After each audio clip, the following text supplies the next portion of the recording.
Aspect, do you subscribe to like a quote chess quote subscription? A subscription-based chess site. Sorry, a subscription-based chess quote site. I'm International Master Masturbate. Great to be here with you guys. Oh no, that's not my name. Binet.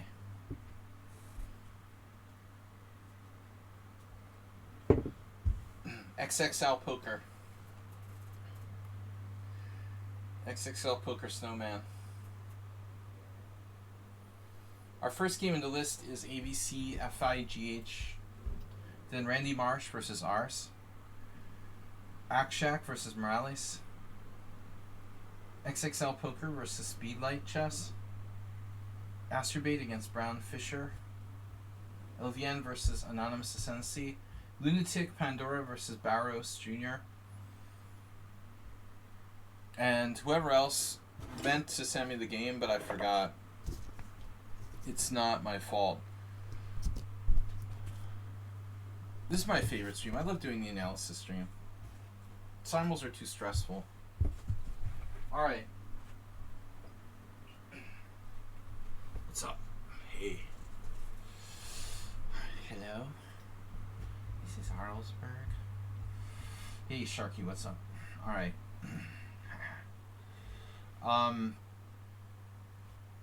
What's up, buddy? Gather round. Gather round the chess, the international chessboard.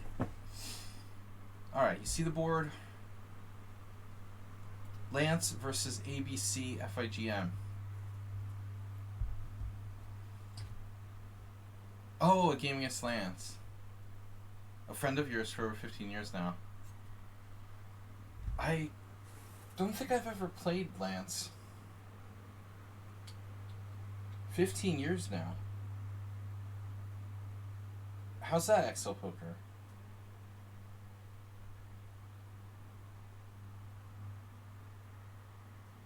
You met him in person. Well, what does he... You used to study with him. Oh, wow. Well, so that's like even before lichess? Oh my god, there was a time before lichess. Holy shit. That's crazy.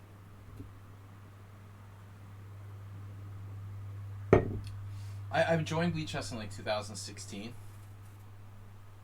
I forgot there was a time before lichess. Seriously, how many players have the LM title? Surprised they didn't take it away from him.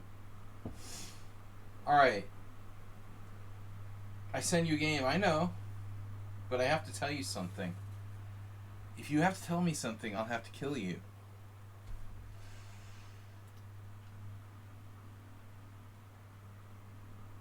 Your shadow banned. What do you have to tell me?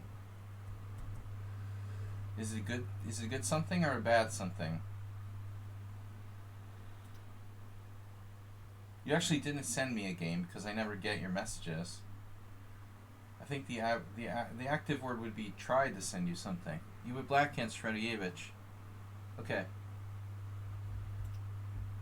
Okay. Unless you bribe me to go first, you're gonna have to go last. Where there's some emergency, like...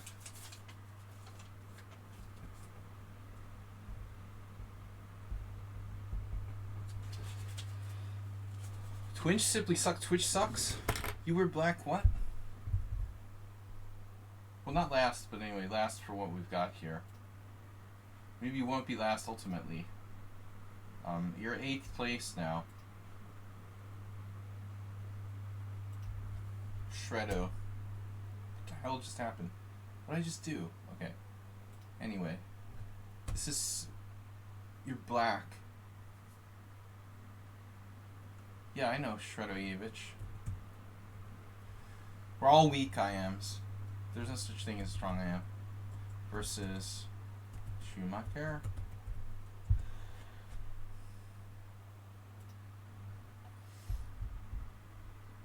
Basically, if you're not a Grandmaster, you suck. And some of them suck too. Okay, Lance versus ABC. We got Randy Marsh versus Ars. Morales. XL Poker. Blah, blah, blah. Okay, you're 8th place. Morales, what's the question? Man, you wasted like 40 minutes in the opening. You, Mr. Coffee, subscribed to tier 2. Mr. Coffee, where you been all my life? Mr. Coffee has subscribed for 666 months now. I can't imagine Schumacher thinking for 40 minutes in a game, dude. Like, you play too fast. What's it like when you think for 40 minutes? You must have had a lost position. It's too late to think 40 minutes when you have a lost position. Alright.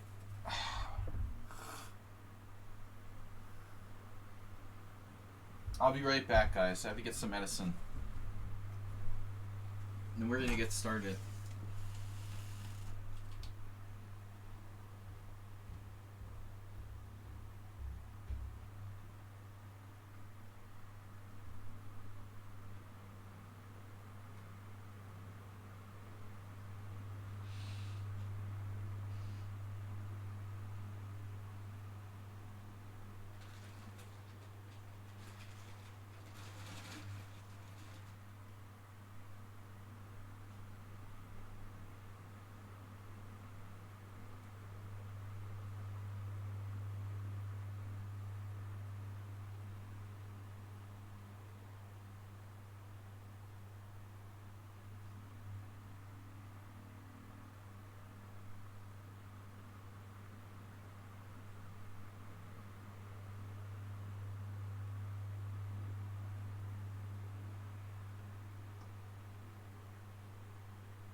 Zubrovka. Alright, my brain...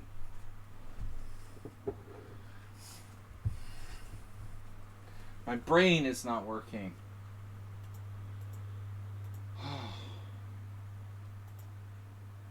Dude, I don't know what I'm clicking here. Hello guys, Goju, welcome.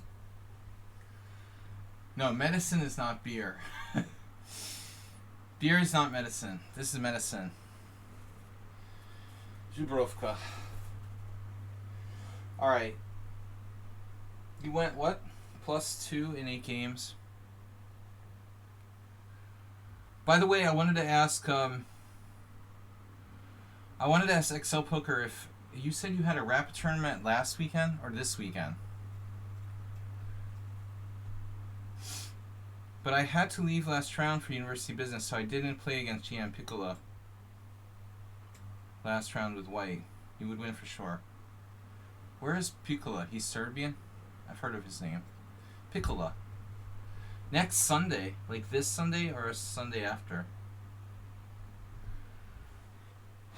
Piccola. Sicula. This one. Okay. Good luck. I know you said like Tuesday's tournament would be a warm-up for you. Alright, seriously. We're going to start with ABC's game against Lance. ABC's black. He asked me... ABC asked me how he should play the hanging pawns.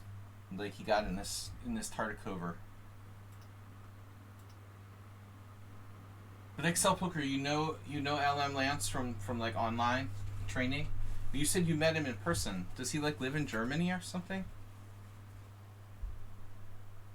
Where does he live?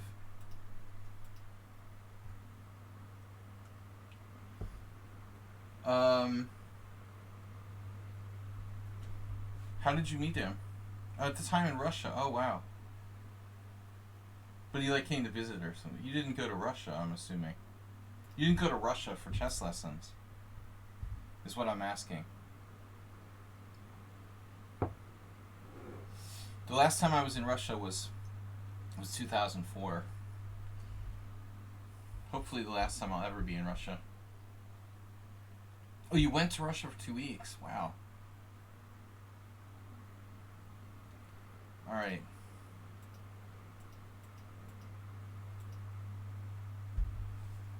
Yeah. So one first question here. Um, and I'm not an authority on the black side of the Queen's Gambit Tartakover.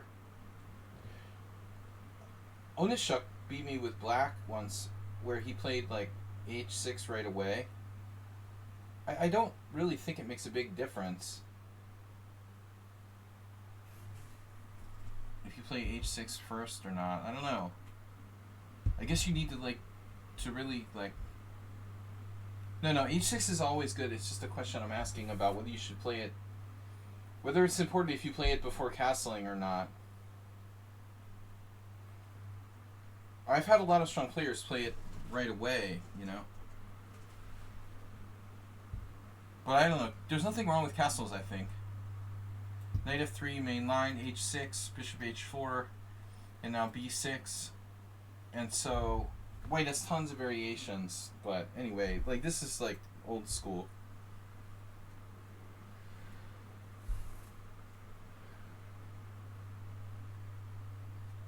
You can play, I guess you could play pawn takes, but knight takes is definitely better. You want to trade pieces.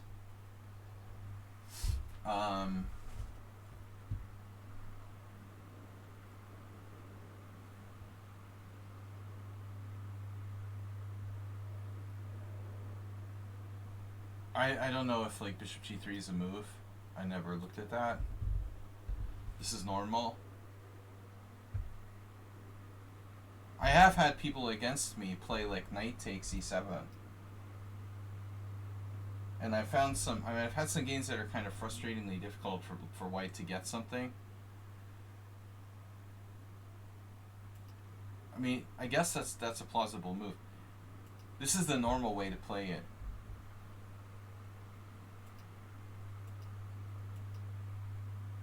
Yeah. So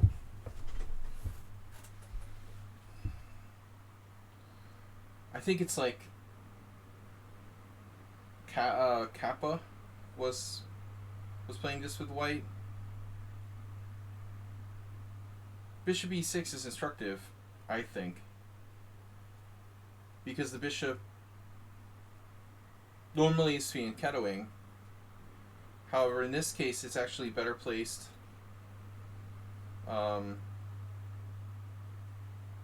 Its mobility is probably better on e6. But I don't think it's a no-brainer. There are a lot of weaknesses around here on the white square, so I would imagine this is a plausible move. They're still playing queen a4 probably. The main idea of queen a4 is to pin it with queen a3.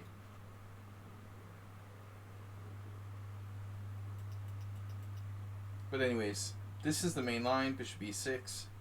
And now interestingly, I had this position with white in the New York Open against a 2100 once. And I can't remember his name now, but Fischer Spassky 72. But I think this was Capablanca who first played this. Queen b3 not better than queen a5? Depends on the position, I guess.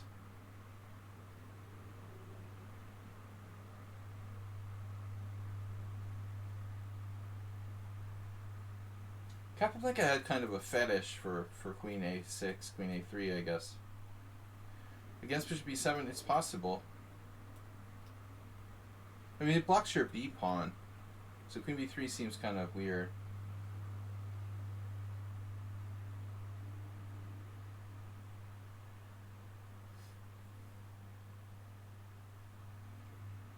It's an interesting idea, though.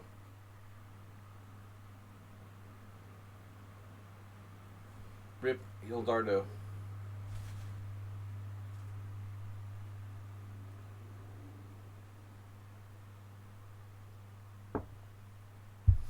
I like Tildardo. He seemed like a nice guy. 81. We're really going back. He was from Colombia. Alright. So, yeah, queen b3 is a little weird. It would probably transpose, though. I mean, black's probably going to play c5. This is defended anyway, Morales.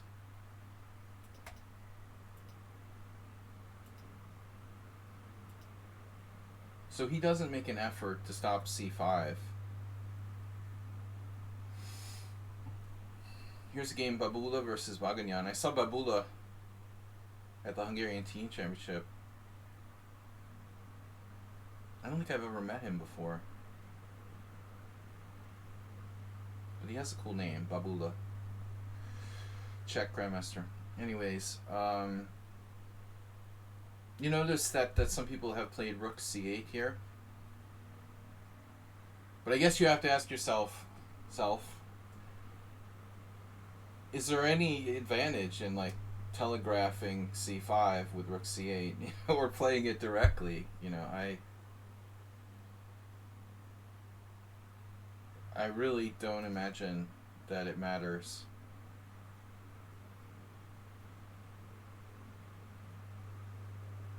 You know, theoretically black could play something passive like c6, but I don't want to do that.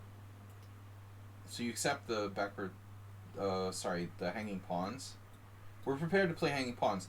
The only thing is, like, you know, he doesn't have the queen a3 idea. By the way, like, the main line, like Fischer, Spassky, a la Capablanca, is like queen a4, c5, queen a3, rook c8. And actually, Spassky not only played the Tartikover against Fischer, but he also played it against other top players. I think, like, I saw a game where Spassky was black against like Portish. This was his go-to, like, solid defense against d4. So now bishop e2. An interesting question is bishop b5. Kind of like dominating that knight. Queen swings over here. Interesting. Actually did not know this. Sabo Kavalek, 1973. How does that work again? Takes. Wow, you can take back either way. Rook takes c5. Rook takes c5. Queen takes c5. Knight a6.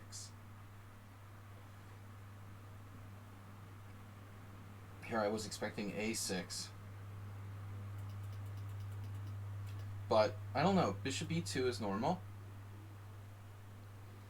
You see, and now king f8 is the safest move. Winans Kasparov, 1987. That's, what is that, 87? It can't be like a junior tournament. It must have been Olympiad or something. King f8 looks very solid here.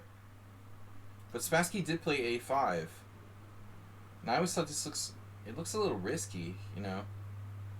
The queen can swing over to a7. No, by the way, if they try to do like b3, you can chip away at their structure with a4. This is an important idea, I think. But anyway, okay. I consider that to be the main line. He doesn't do it. He does bishop d3. I'm not really familiar with what White's plan is here. So White just plays what? b3. I mean, a lot of people, including my opponent in the Hungarian Teen Championship, Laszlo Ganda. Yeah. I don't think like Ganda would do this because it creates weaknesses in the white position. It looks like a5, man. My first impression... Obviously, it stops you from playing c4, and that's a big thing. I mean, that's why he's playing it. If he lets you push c4, that was Capablanca's favorite plan. That's the queenside majority. So he understands that. But I would think he would take here, you know. Why not take on c5? Let's see. Takes on c5, takes on c5, castles.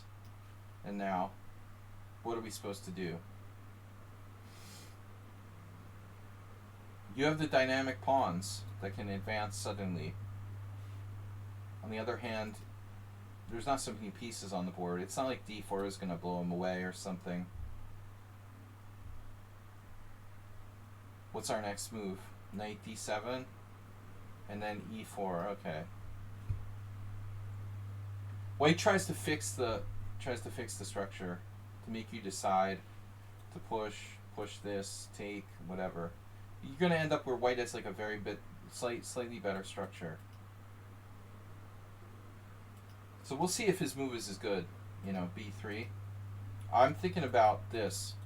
So the other problem, ABC, FIGM, is that he enables you to play a5, a4 in this type of position.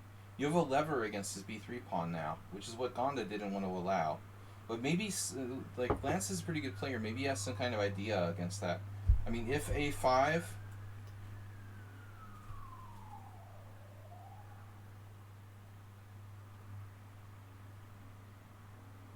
What is White going to do about a4? Do you think White would consider, like, a delayed bishop b5? You're really risking tricks here with queen b4 check. But there's no way to take advantage of it directly. Yeah, I was just wondering about right away a5. I'm not sure about this, though. I'm not sure I like this.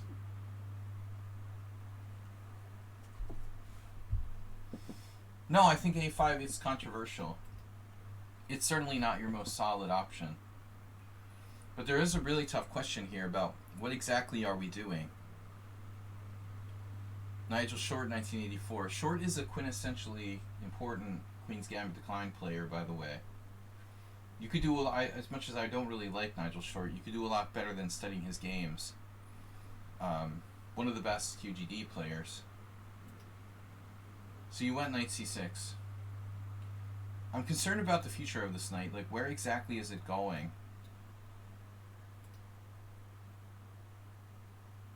You are putting pressure on d4, but it's pinned. This looks safer. But it's not really clear, like, what are you going to do next? And what are you going to do? Go here? What exactly is our plan? I mean, I think that, like, White might still do this sort of queen thing. You can see a trade by White. If you trade, you put the knight on b6.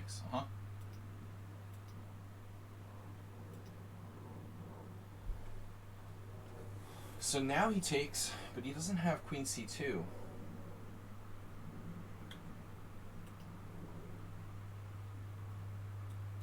There's no e4. I'm just not sure where the knight's future is, you know? It's more actively placed in general on c6, but it's also, like, kind of a target there on this diagonal. It also makes you harder. It makes it harder for you to protect the c5 pawn.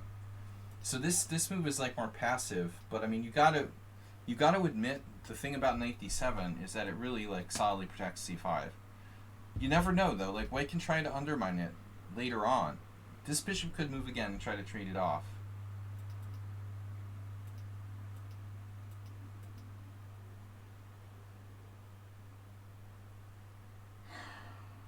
Now you played rook f8, but I think this pawn is your problem. Your d pawn is very solid here. Question is, what are we going to do with the c pawn?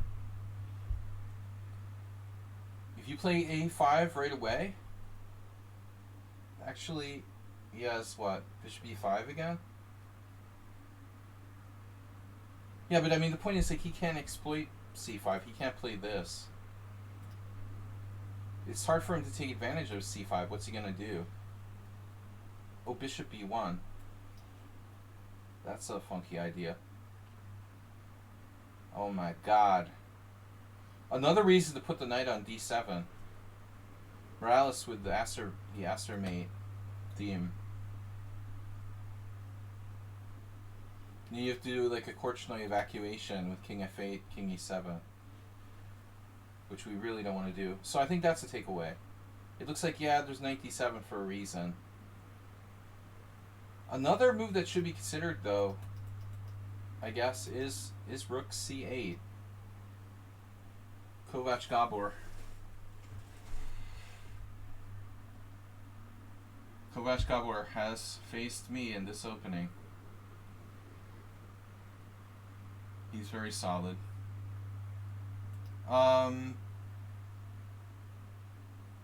But I think this is the most solid. You want to give yourself knight f6 to defend against the mating threat. Possibly knight f8.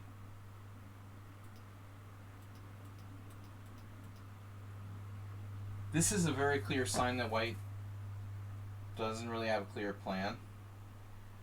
He plays h3. Kind of a slow move. a5 looks good, but he has bishop b5. Yeah, I don't like rook c8. I don't like playing a5 and then rook c8. We're going to have to come up with something better. Unfortunately, we don't have that many options. It's ugly, but you can move the knight. I mean, Spassky did this.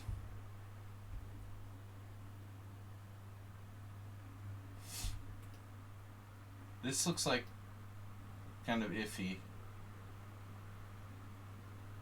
I don't really see any benefit. Although maybe it's not so stupid. If a3, he like loosens his b3 pawn. I'm not convinced that white is really doing anything here. I'm curious what the engine will say. Wow, knight a7 is even possible. The computer doesn't think he has anything. He's basically doing nothing. Although there is this maneuver. He's circumventing any kind of d4. Well, it's kind of a defensive move. And now you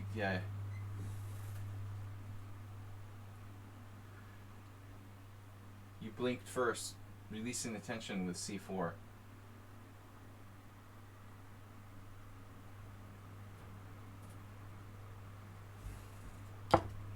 Medicine. But against a strong positional player like Lance, once we give him like a fixed target, I think he's going to really zone in.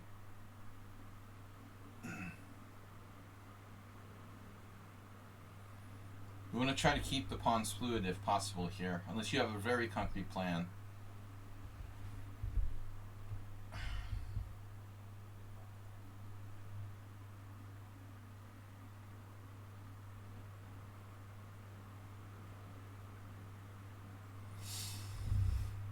To admit, I don't know.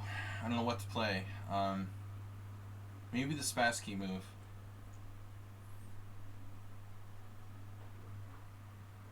You have to watch tactics. You know, he might have some tactic, like, but I'm not really worried about that. Added protection.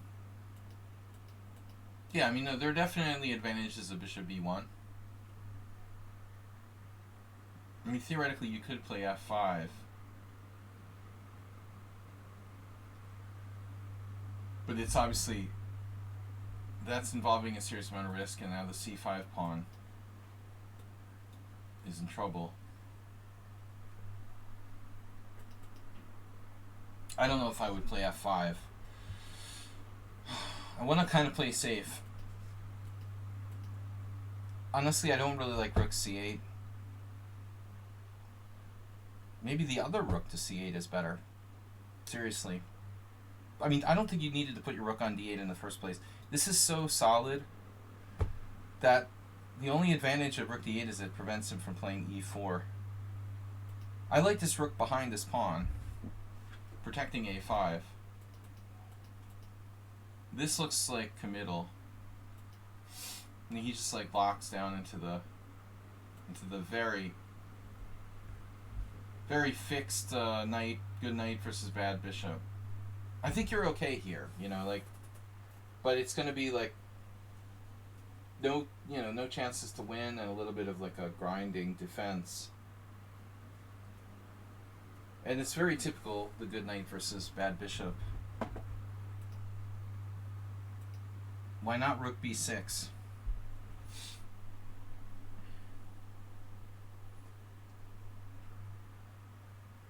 Maybe we have a problem? This rook has some... It has some lateral power, and I mean, I could see a bishop takes h3. Only Capablanca defend it. It's not as bad as Flor Capablanca. It's not like a straight up... It's not that bad, Morales. I don't agree. He's got some power here. This rook on the 6th, you know, you of all people who plays the you know, the Budapest Gambit. And he didn't need to play h3. I mean, h3 might be a move that White regrets. That move was not necessary for White. It was just kind of a pass. And if he takes this, I feel like, you know, BFD. We're probably okay.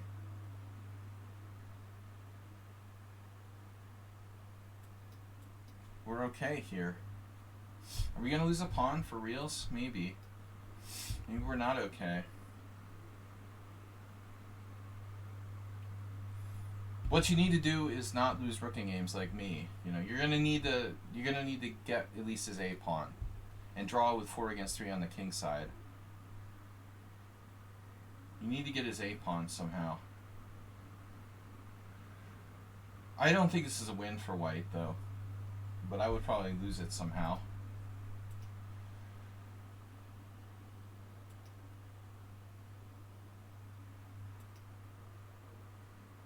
Yeah, I mean, I'm not sure you're helping yourself by trading queens.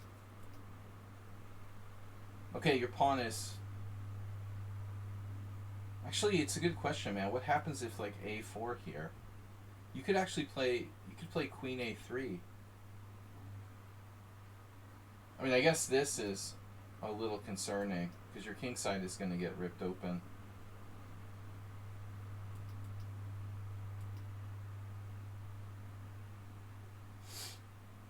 What about a4? b4? Is he seriously going to do that? Maybe. But then you have c3. Rook takes c3.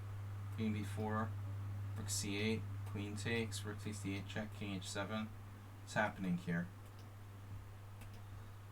What's happening? You're still hanging.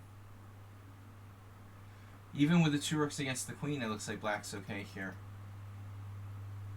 I'm the rooking game specialist. That's me. That's my expertise. But I don't see trading here. I don't really see how this helps you. The queen is kind of a wild card. I almost feel like it's totally favoring black. The queen's being on the board. Can we see a4? Yeah. You want to liquidate the weakness. Apparently after this you're okay. I mean, his only chance is like b4. But I was really serious about this. I would calculate this. And I think you're going to draw this. Okay, he might like torture you, let's say here. This type of thing, yeah, you could get tortured. But keep in mind, you're never losing endgames with 4 against 3 on the king side. Even I wouldn't lose that. I only lose if there's like an extra pawn on the queen side that I don't get rid of. So you're giving him a tactical ending there with queen b4, queen takes d2. Now I'm a little bit concerned this might not be that easy. We got to get our king in the game. But why can't you just take on b3? Actually, it really doesn't look that bad. You played a4.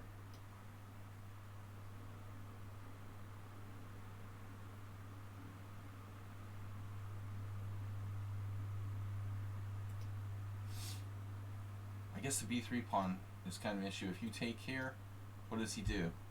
Rook takes, pawn takes.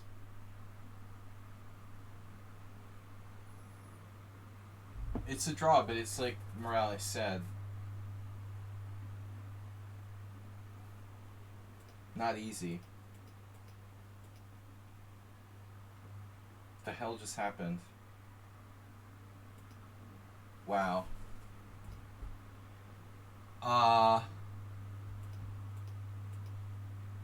Right. So if you did rook takes,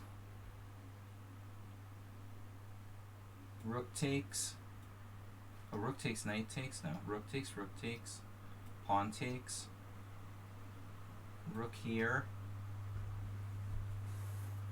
I could definitely lose this.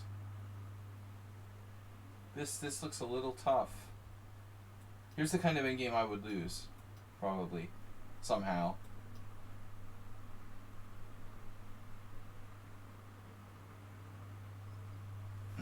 I would find a way to lose this, even though objectively black is probably okay. Wow, black's better. Yeah. You're totally okay there. This is just a crazy move. So c3 is totally unnecessary. You could have played bishop d5.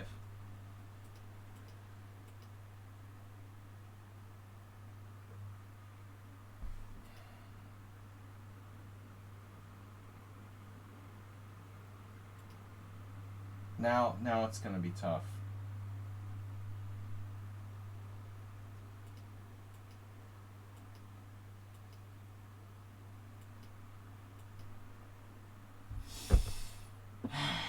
Yeah.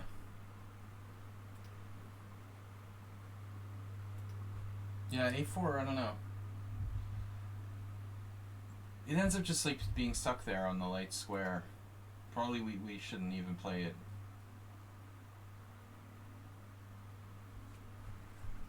You could have taken on b3 at this point.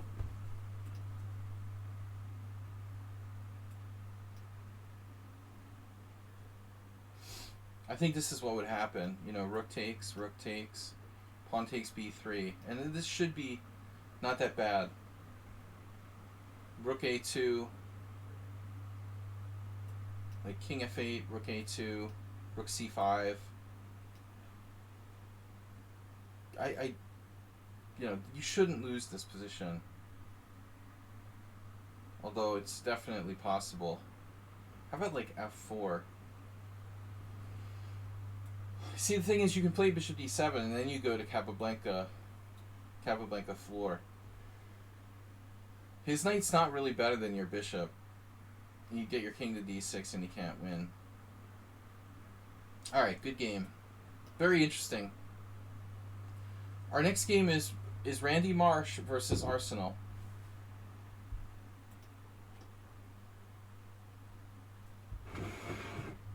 Yes, this is the dad from South Park. Stan's dad in South Park playing white. This is an over-the-board game where Stan's dad from South Park plays Ars. Ars playing Benoni. You know, it's unbelievable. Astrobate can play 1,000 games on lichess, and not one person will get this far.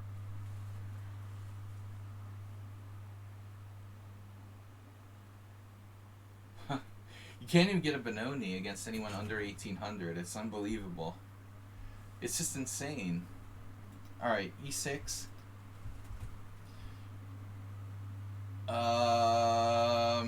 Let me check. What was the time control? I mean, I assume it's like a league game.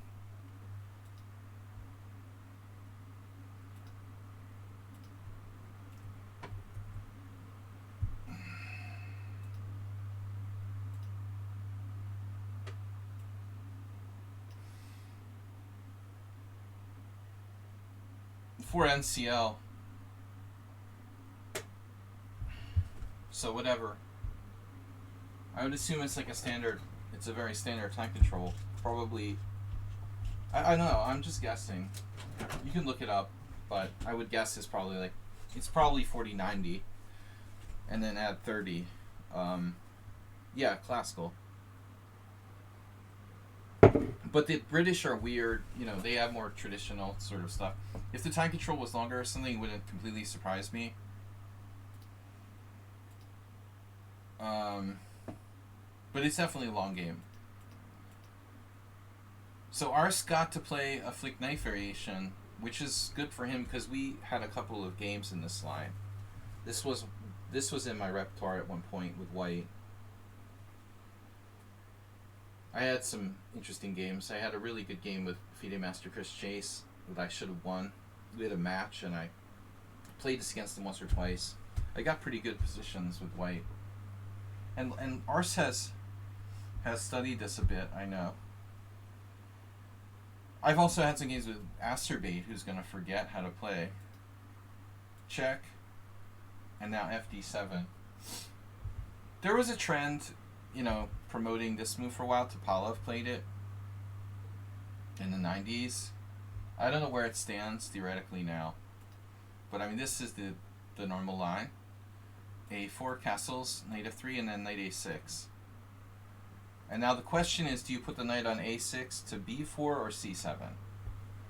Yeah. Hey, whatever happened to Billy Crystal?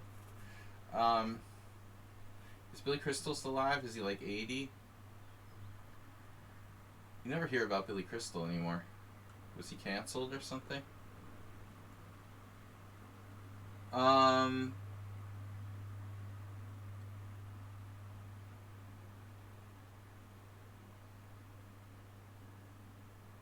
Look at those statistics. Juicy for white. There's a famous game, of course, Kasparov, John Nunn. That made this whole variation kind of taboo. The so-called refutation of the modern Benoni. But I don't really believe that. What I would be curious is there any Gashimov games? Okay, there you go. Yakovenko Gashimov from 2010. It is kind of scary that there's only one Gashimov game. How does white have such a good score? Dude, this is the refutation of the Benoni. What else would he have? A bad score? You didn't know the Benoni was refuted? I mean, I don't know. There may be some weird lines possible. Oh, I remember John Watson. Watson wrote a couple books on the Benoni, and this is back in the 2000. Watson was promoting this offbeat line. I think Chris Chase played this against me, actually. We had a game with G3, Queen E7, if I remember correctly. Enrico Saviano, he beat Bareyev. He beat me too in a rapid tournament once.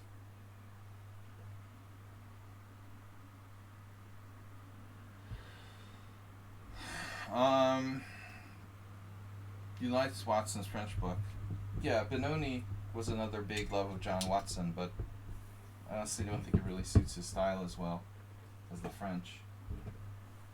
Although he plays the King's Indian too. John wasn't really that strong of a player, but a good author. But there wasn't a lot of material on the Benoni. The latest Benoni one came out in 2000. That's an alternative.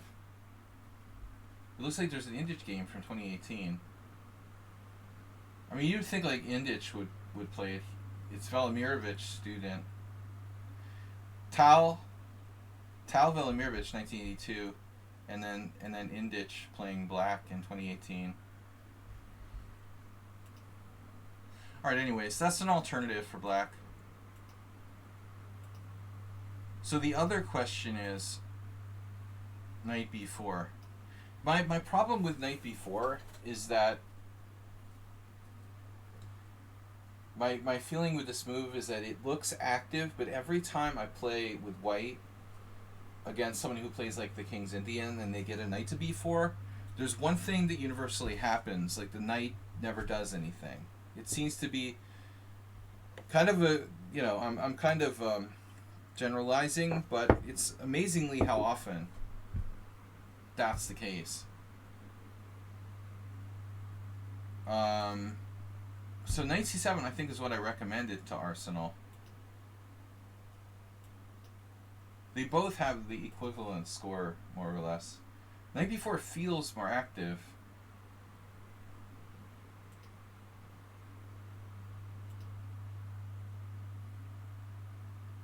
It's really close even with the engine. But I believe I looked at knight c7.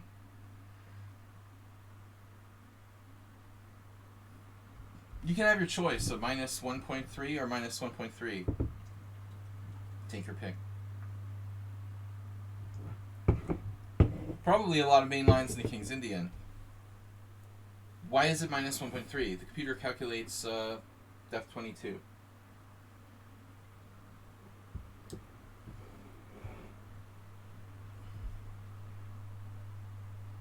Interesting concept. Leaving an outpost for a piece, knowing...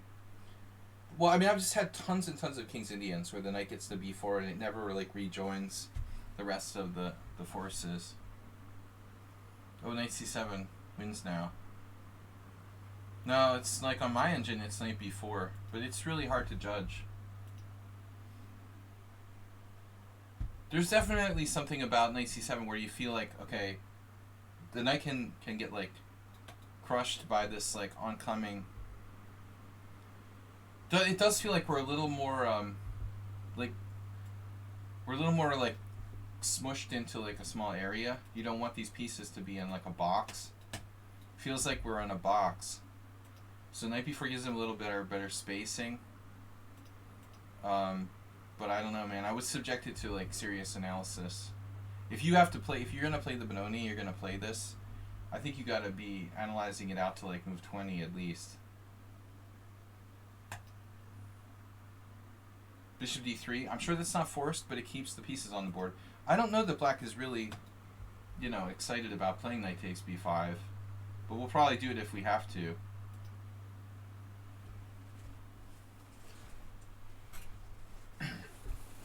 Percy Hepworth. They have no sense of delayed gratification. Well, I mean, we can delay gratification if it's like depth 22. It's going to delay gratification much more than they used to. In fact, I find a lot of engines are brilliant with, like, quiet moves. But their best moves seem to be, like, quiet moves, oftentimes, nowadays. Because they literally consider every possibility. We miss a lot of quiet moves. Humans miss quiet moves because we don't calculate everything. We miss them along the way. Whereas the computers don't miss the quiet moves. They're literally calculating every possible move.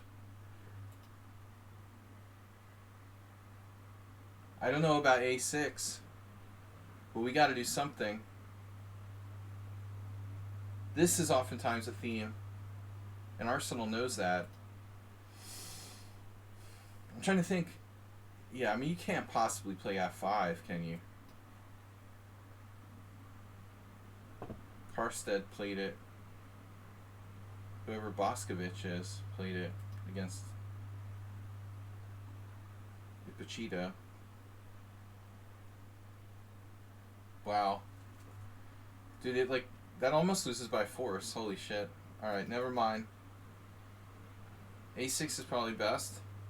Actually, I've played this. It looks like bishop c4 is good too. It's tough. Okay, a6. And now f5. Damn, dude. This guy knows what he's doing. Ars had, like, the same exact game against me. Wait a second. Yeah. Oh my god. Look at that.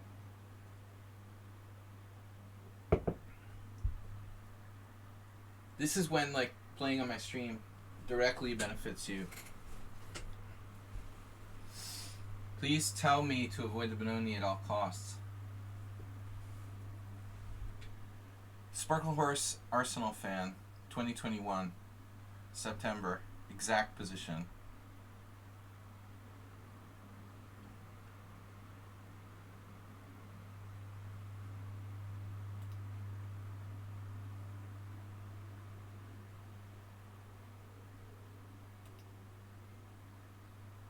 Damn, dude, black is 2.5 out of 3 in this position.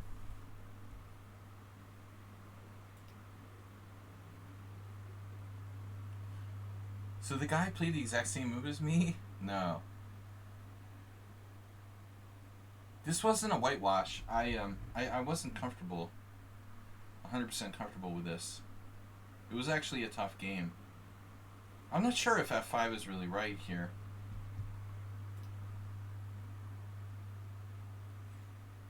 What are the chances that the guy played the exact same move as me?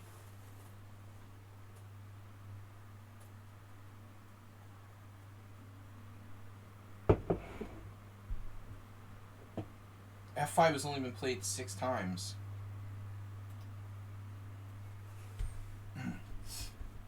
It was intuitive.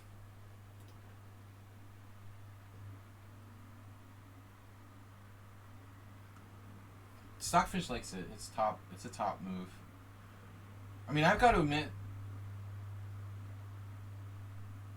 Rook E1. There's something weird about playing Rook E1 because you know your rook.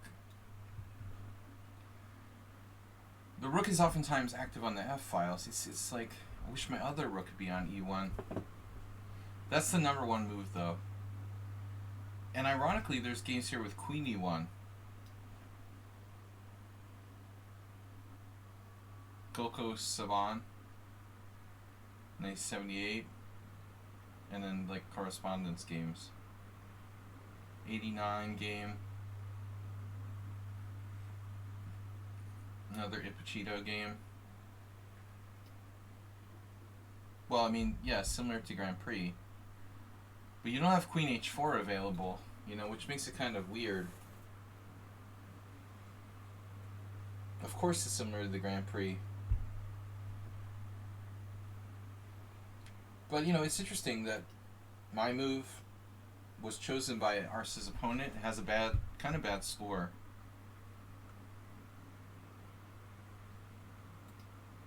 .95 is totally best. And now the computer doesn't like knight takes e5. Okay, my game was like a blitz game. I mean, honestly. At that time I was playing a lot of blitz on the stream. It was probably like 5+3 or something. King H1 is 2-0. That's an engine move. Jan Marcos, this one is definitely an over the board game from 2001. I'm not sure about the other game. It could be correspondence. But this is important. 95 activates his bishop on G7. The problem is that our bishop's attacked, you know, so we can't just ignore it. What's white supposed to do? Novelty.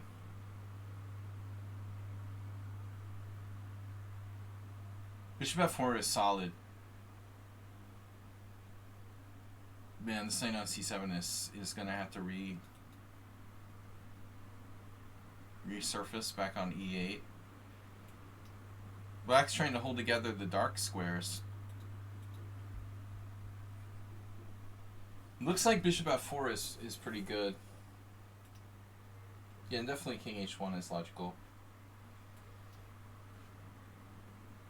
I didn't find that move either. So it's funny here that both players lost after playing knight takes F3. This doesn't seem good to me.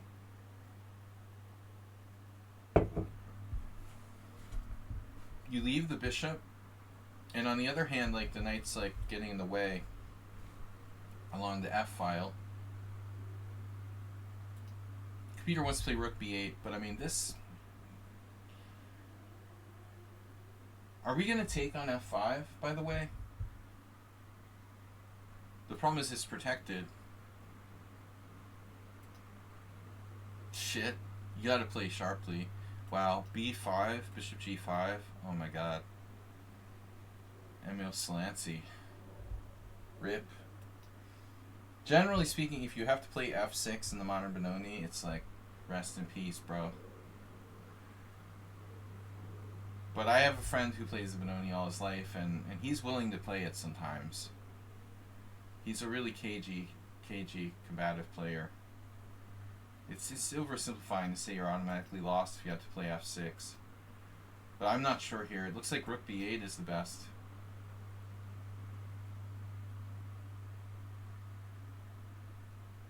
And now Bishop G5. And Black played Bishop F6. I have no idea if this is over the board or correspondence. White finally caved and traded pieces. The computer prefers Bishop H6. Yeah, it means the advantage is hovering around one pawn. So it looks like black is staying alive. But I guess this is exactly following my game. Except he played queen f3. I don't know. I played bishop f4. But I'm not surprised what Ars did here. You know, this is obviously... This was obviously a major possibility. Shoring up g7 in the dark squares. And the bishop on e5 is like saving his life.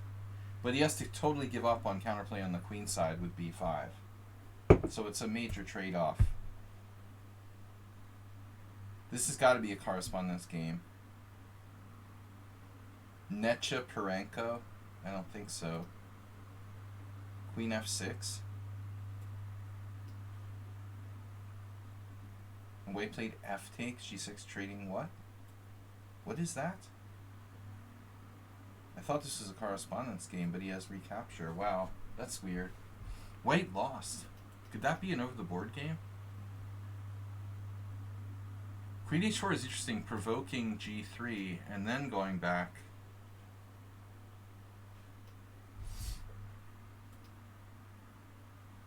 It would be nice if Arsenal had time for like b6, rook a7, lateral defense, and then knight e8. If you have time to play b6 and then you could bring it here and do the astrobate maneuver with the rook, then you can coordinate everything. But now I could play a5 to kind of like interfere with his program. There's also, I guess there's also knight a4, but the a5 pawn is still hanging. This is all complicated by stuff like bishop h6. It's a very complicated, you know, dynamic position. But I want to play b6 basically, is what I'm saying.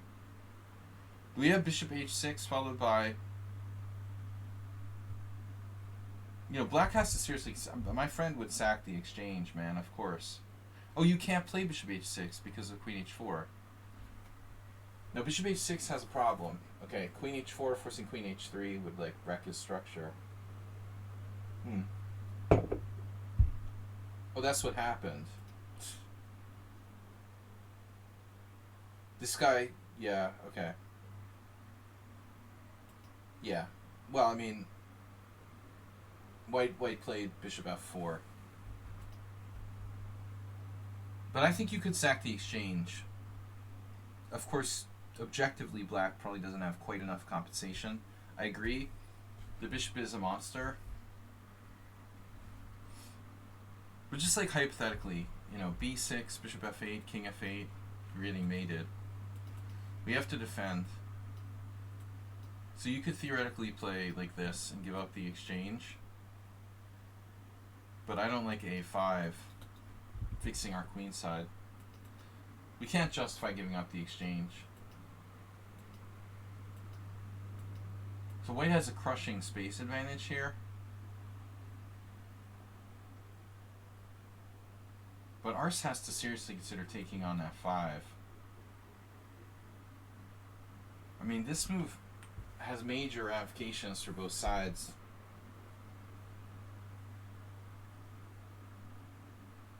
Actually, you also have to consider g5, but it looks like rook g4.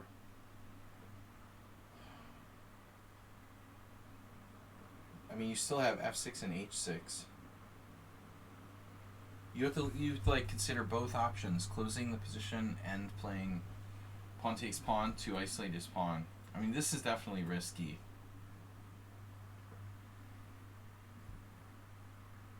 In the pure pawn structure sense, it weakens this pawn on d5, but it looks bad. This is too strong. Too strong. I guess I have to consider g5. Now if rook g4,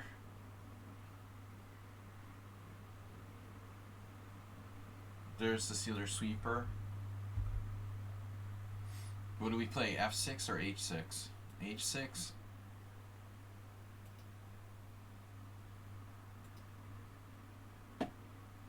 Yeah, that's the engine.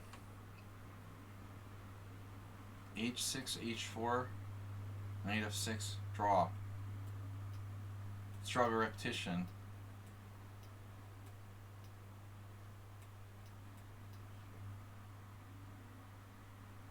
Black should be happy with draw repetition, given the spatial disadvantage. But, you know, sometimes people aren't rational.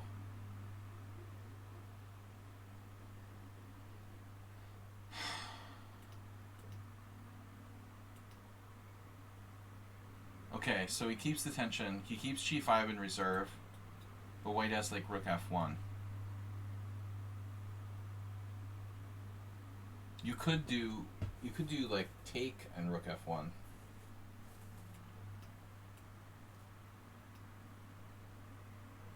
You have to calculate things like sealer sweepers, by the way.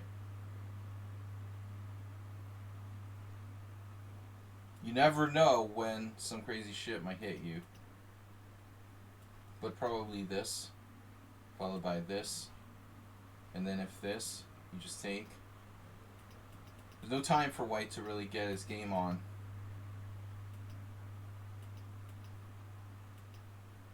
So he just trades first, and then he did the sealer sweeper. Holy shit. Say what? Poor guy.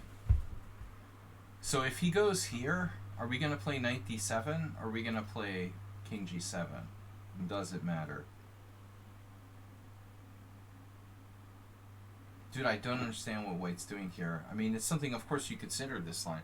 But what's our conclusion, and how is this working? That's fine for like a bullet game. But Marty Walsh. Randy Marsh, sorry. Randy Marsh, you're only losing your central e-pawn, nothing major. If it wasn't for the fact that it's like hitting our rook, I wouldn't mind it.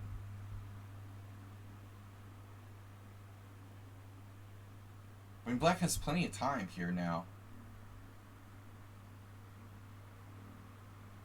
Oh, he did that? Nice rook, bro. What's up with that rook?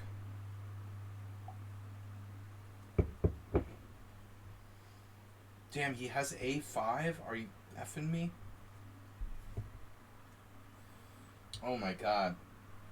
Maybe he's a genius.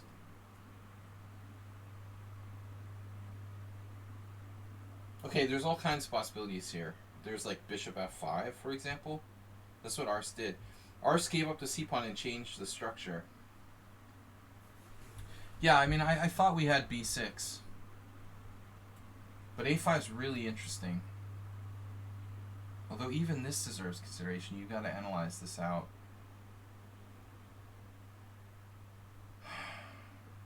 It just looks okay for white. So Arsenal goes a different direction. So rook c4 is not so crazy. Now it feels like King's Indian.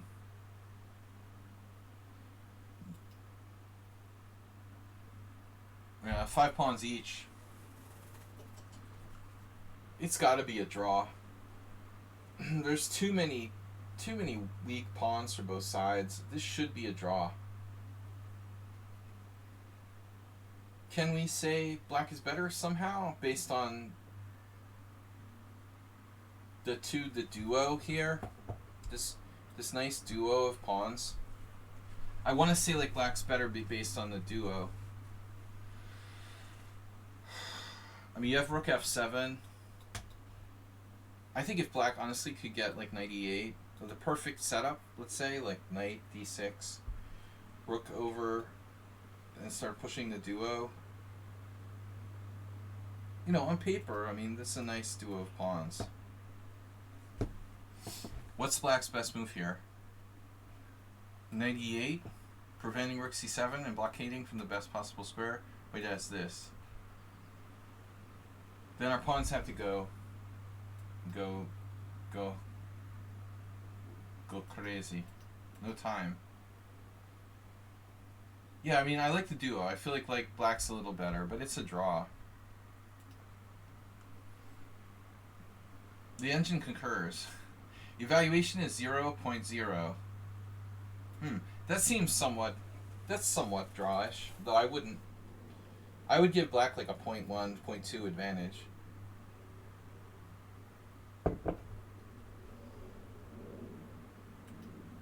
I guess this is as good as anything.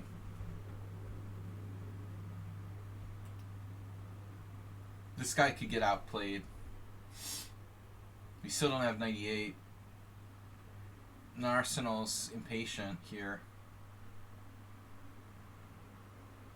But it is a problem. We might have to play f4. Then our duo gets cooked. I'll play this if I have to. Yeah, if he's gonna force my pawns to move, I know. But I still feel like black has a tiny edge. You know, what's he gonna do? Like g3? It's probably still a draw. The problem with this is that this pawn, then this pawn gets hit. You could do like d6, for example. Alright, so what do we do? Now it's definitely a draw. But we have like protected passer potentially versus queenside armada.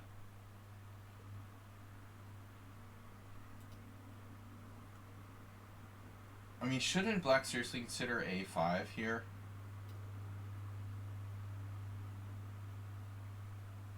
Everything's protected. But I guess there's no problem with rook d2. Well, I mean, the one problem could be b4. I mean, no doubt Arsenal's aggressive and he's like trying to win. 2 islands versus 3 islands. Oh! I never studied endgames with Dvoretsky. We just did openings. But,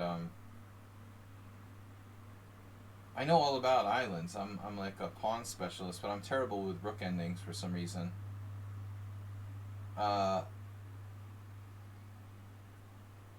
Yeah, well, it's gonna end up being, well, if it was my game, it would end up being like a5, b4, and just 2 islands against 2 islands anyway. I would play a5, and I think white, should play b4, and it's just, it should be a draw, ultimately. This is a really aggressive move by white. Can I just like ask a question? What happens here? I mean, seriously, what would Arsenal do? I mean, I think you got to take the draw, bro.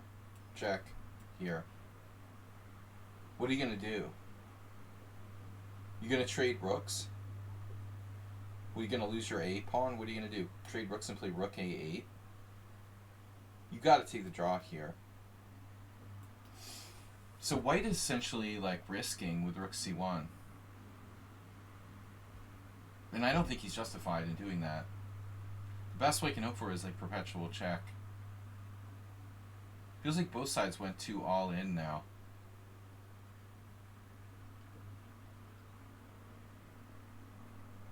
I don't freaking have a clue what's going on. I bet it's not 0.0 anymore.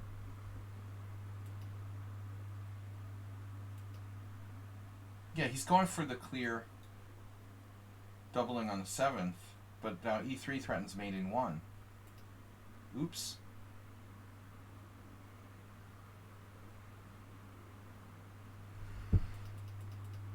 Yeah, like seriously, I mean, what would have happened if white had played rook f2? It's a dead draw. It's just a forced draw.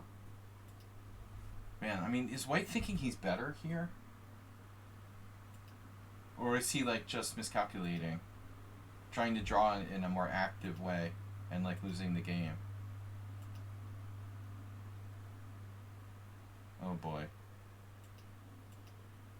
Now obviously white has the option of king e1. Obviously king e1, rook takes e2 defends against 7th rank stuff, and we've got 2 connectors. We're probably winning. So he defends, and now the other rook, my other brother Daryl. And it's over, because we have a mate, 7th rank. Damn, dude. This guy lost because he refused, after a very complicated game, he refused to play rook f2. That's crazy. Probably he's like me, and he had no time and lost in time pressure because of the stupid time controls. Whoa! What is that? What is Arsenal doing here? By the way, h3. We can't get mated. I'm sorry, it's not so simple. It's not so simple.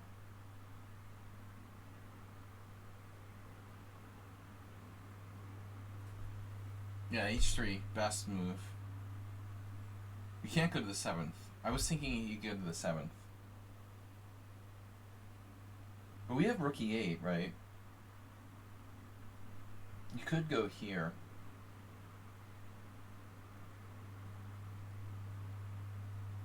It's not going to be enough, is it? I mean, he's going to get back.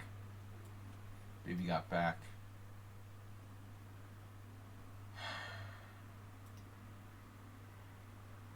Yeah, it looks like rook bb7 too. You can defend actively. Wow, I thought it was over, but it's not so clear. Shit.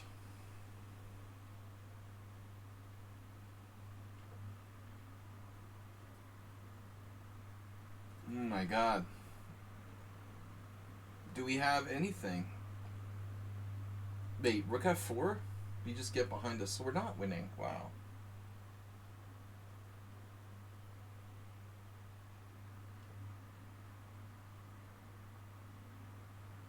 Wait, what happened here? Okay, so he goes down on 7th. He's starting to double. We have e3. I thought we're mating him and then here, but maybe now black has a better move.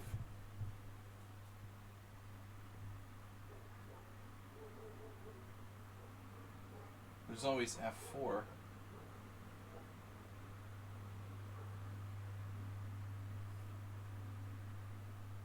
Oh shit. There's e2 check followed by e2 check. Right, rook e8 is the same idea. That was thinking we take it to the next level. White's still hanging on though. Yeah. No, he's still hanging on.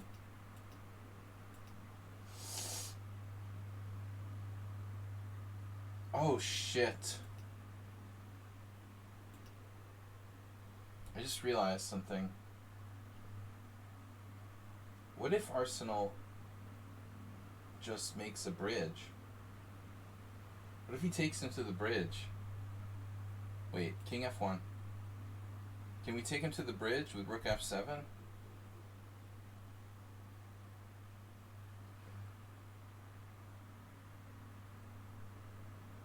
Can we try this?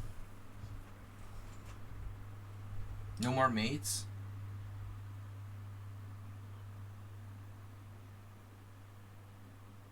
You lose a6, I don't see a follow-up. Not so sure. Take, check.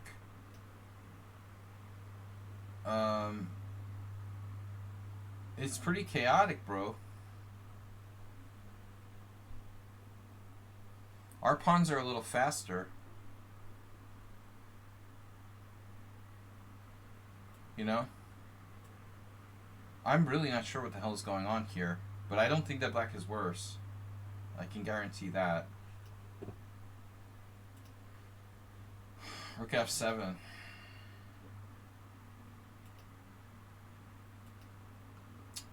Wow. Rook f7 is second best move according to the engine.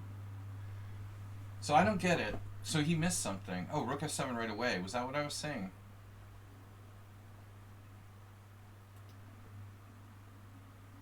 Yeah, I don't understand. It's just repeating moves.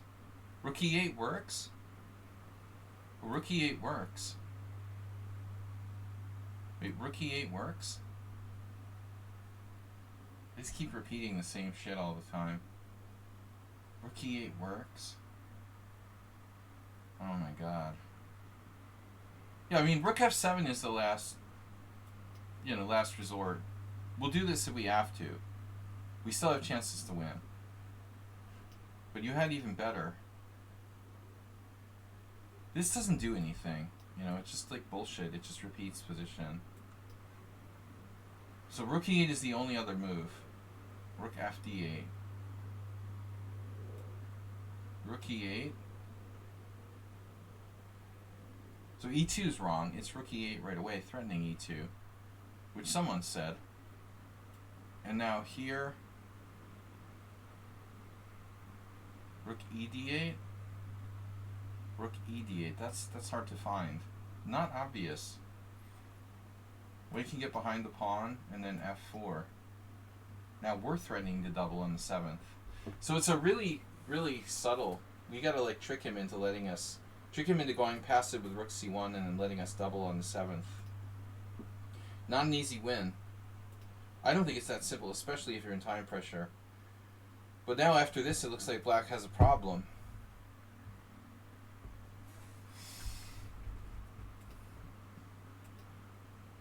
This is interesting, though. He solves the problem by creating this barrier. And I don't know what happened here. That's just the end of it. But obviously black has to play rook d8.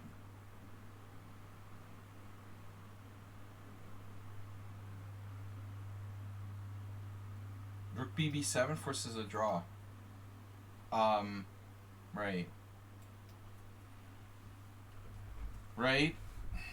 You're either right or you're right. But I'm not certain. Does it force a draw?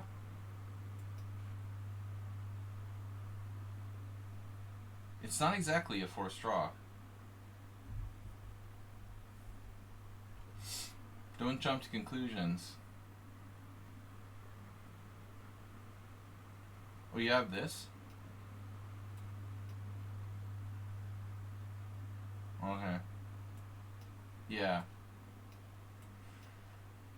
Okay, it's not that simple, but it's probably... No, rook g7 doesn't work, does it? I'm just gonna walk away. Oh, I see. But there's a problem. Like, if you go here, I check you. Oh, you have king g3? No. But there's a problem, dude. This is a problem. You can't check me forever. You're gonna run out of checks. You run out of checks. And I'm threatening... Oh, I see. Now you take, or what?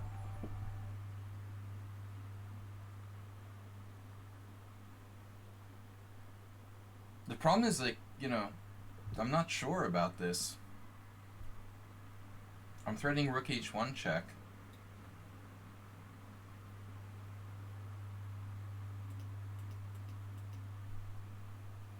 But still, I'm going to always have rook h1 check. You're threatening two mates, but I have rook h1 check. You're lost. You're getting mated. It's not so easy.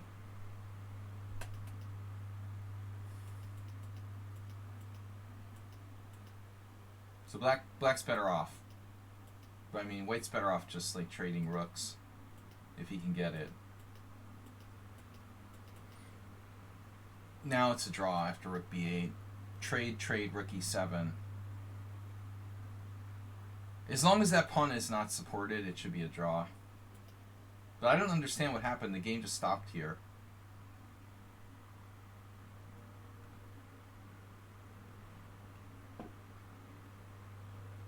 Maybe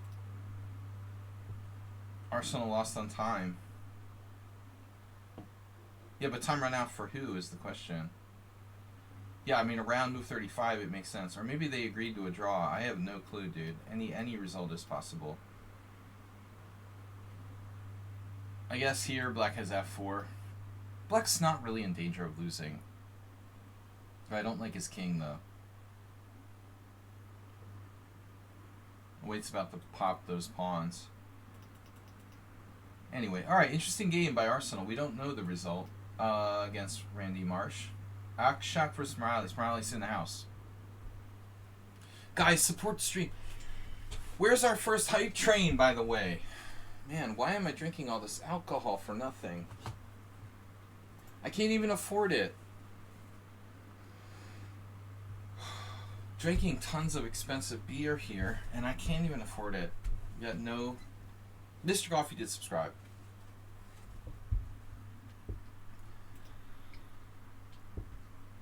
An actual international chess master takes the time to go over serious games, pours my heart out. Antonio with 100 bits. That'll pay for a third of a beer. Thank you. Alright, maybe, yeah, third. I can drink a third of a beer now. Very good. It's Harmad. It's Harmad. Okay, Morales guy's hype train. You forget that I'm not a millionaire.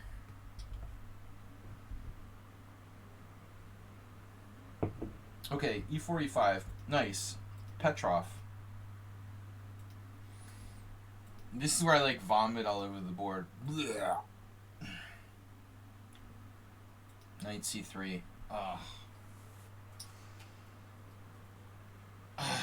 So painful, bro. You can't play the Petrov for a win. This is the number one reason why not. It's funny, I didn't used to play the Petrov, and so I remember seeing, like, when Roman gave me his analysis back in the mid-90s, he had a line in the Petrov with white. He recommended this line with white, and I was kind of like, oh, whatever. But now I understand why. I mean, of course, like, first of all, you can never win in the Petrov because white can play queen e2. So that's game over. Well, there is Kramnik Caruana, and I don't know how that happens, dude. To be honest, he beat So and Kramnik. That was funny. You remember when Caruana qualified for the World Championship? He won 2 games in the Petrov, queen e2 against Kramnik and So. How do you lose with white in the queen e2 Petrov? No wonder Kramnik, like, quit chess, dude. If there's any game you should quit chess, it's like losing with queen e2 in the Petrov. Because, like, what's the goal? You know what I mean? Like, black just wants to draw. That's how Caruana qualified.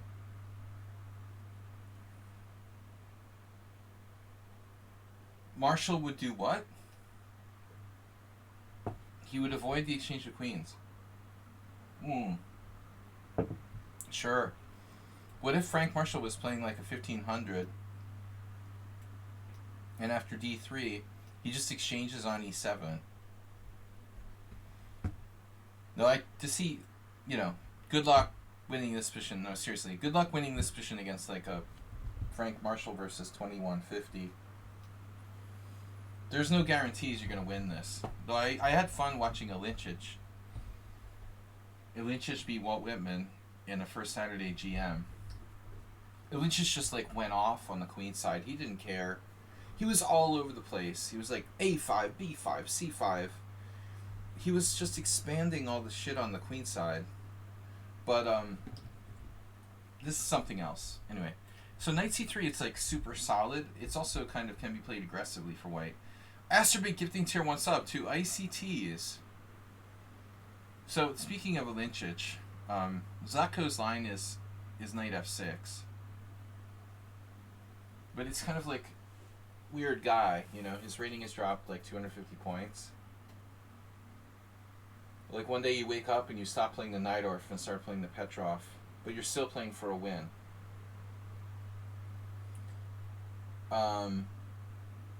Yeah. But, no, knight takes c3 is main line. Knight f6 is dubious. Kind of dubious. It sort of lost its surprise value now, because some other people picked it up. It's just like a kind of like tempo down exchange variation of the French or something. DC. Now the question is, oh, this was the Akshak game. So he doesn't know what he's doing, and he played like bishop d3. This opening is boring. Yeah. Yeah, we don't talk about the Stafford Gambit here. Man, why is my internet acting weird? Sorry, you mean to go to the Eric Rosen stream. He's probably over on cheese.com. You can learn the London as well. while you're studying the Stafford Gambit. Learn how to castle queenside in London. This is Nimzovich's original move, but it's just lame. No. I mean, it's totally... You saw on Chess Life a couple of months ago, they... Okay, I'll just pretend you didn't say Chess Life. They recommended.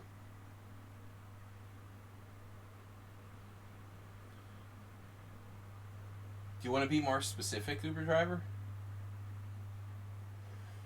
I let my Chess Life. I let my Chess Life subscription lapse, dude. And all my like old magazines, I threw them away. But Bishop D3, yeah, it's just the original idea. Yeah, you gotta castle queenside as soon as possible. Both lines are dangerous. And they're subtly different. You know, I don't really fully understand it. I'm not a real Petrov player, I just play one on TV. I'm not like Caruana, man. I mean, besides the rating, I don't really know the Petrov. I'm relatively new. I've only been playing the Petrov in Blitz for like 20 years. I've only played like 5 over the board games in the Petrov. I literally have hundreds of Blitz games, but still. I don't feel like I really understand it like I do the Sicilian or something. But these two variations, like I have no games, man. I have no over the board games in this Nimzovic. But all I know is like the average 12-year-old has memorized like 15, 20 moves in this variation. They have a coupon to get you 180 points. ICTs, the answer is it depends, you know, about putting a knight on e5. The strategies I think are very different against bishop e3 and bishop f4. You have to analyze this extremely deeply for black, and you have to be careful, I think, not to castle kingside too quickly. Or if you do castle kingside, you have to know what you're doing. I prefer not to castle kingside so quick. I mean, there's a lot of lines where both sides can castle queenside. Yeah, knight d7, knight here is an idea. Sometimes here, sometimes knight c6. It depends on the situation. But I definitely, I prefer to wait with the castle. But this is not as good. This is just not as dangerous for black. You know, the point is that black can castle kingside.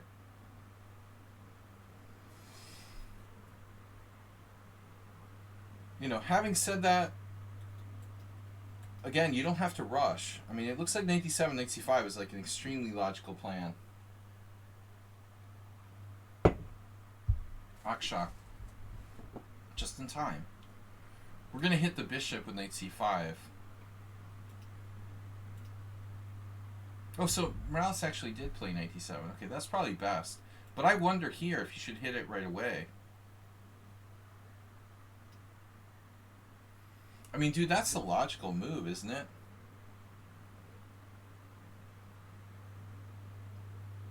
I mean, I guess, on the other hand, like, white could plausibly move the bishop again. This guy actually did that. I like the pawn cube. We'll play for the pawn cube, like put the bishop here, take with the a pawn. But Akshak is... This is not dangerous for black. Now white played a really weird move, b3. The bishop already has squares, so I don't think there's any special benefit in playing b3. White doesn't really have a great plan. I mean, I think even c4 is worth considering. Just to influence the center, you know. But then again, maybe b3 and c4 is okay. I don't think b3 is that bad. But Morales went knight e5. This is more combative. Morales just wants to be a baby and like trade everything. Oh. Trade pieces and improve the pawn. I mean, realistically,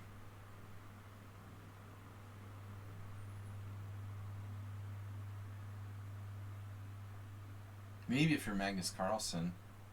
Yeah, you're better, it's true. Yeah, he fixes Morales is right. I mean, he fixes the pawn. I mean, we got a winning king and pawn in game. I still feel like somehow this is more combative.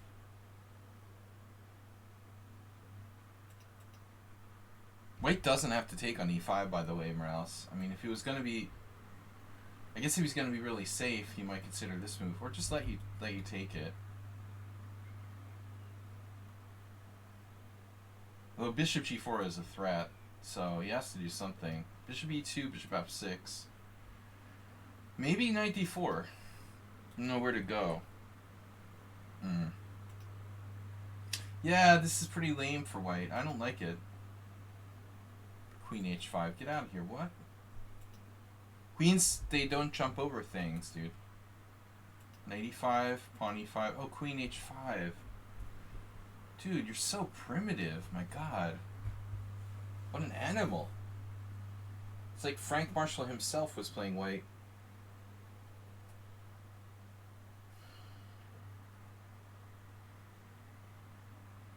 Alright.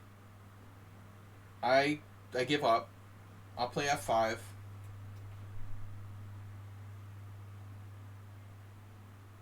Yeah, man, it's all in. He goes completely all in. Uber driver's full of crap here. We have queen e8.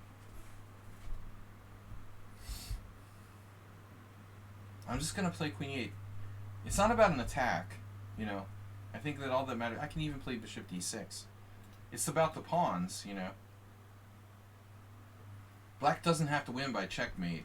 We're just playing for a better ending with better pawns. Yeah, this is nothing.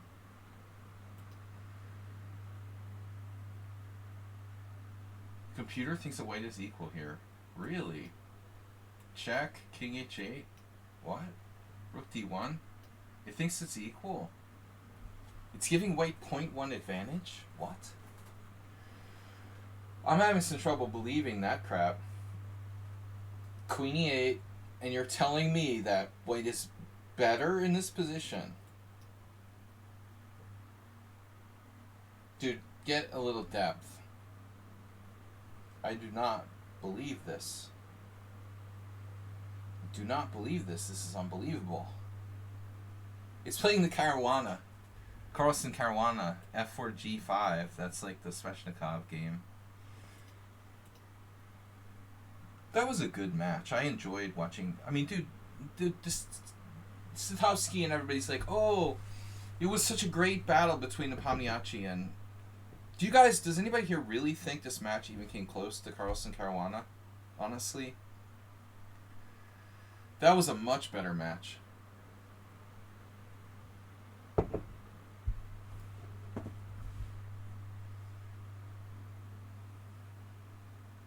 I can't believe the engine thinks that white is better. Wow. That's crazy, bro. What's wrong with, like, bishop d6? Damn. e4.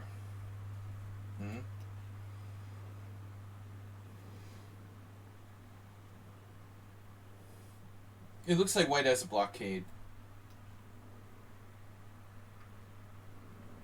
Yeah, it's just solid. Alright, I'll give white equal.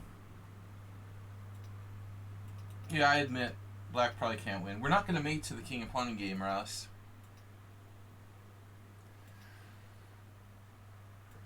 There'll be an endgame, but it won't be king and pawn. Yeah, queen h5, it's a draw. Realistically. But I wouldn't have played, I'll be honest, I wouldn't have played knight e5, you know, just to get off the bandwagon. I think that Morales is better off doing this. This knight does nothing anyway. It's just a target for getting, like, pinned. Knight c5 is more dynamic.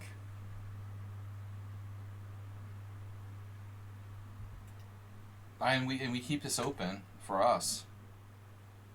So I disagree with knight e5. It's kind of optimistic thinking. But this is bad. Okay, bishop e2. Morales played f5. There's a case for f4, huh? I mean f6. Yeah, it's weakening. This is not a very exciting game, guys, so far.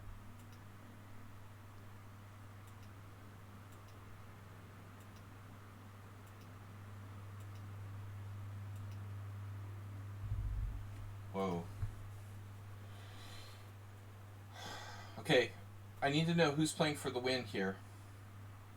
Queen d8, rook d8, bishop f6, rook f6, rook d1.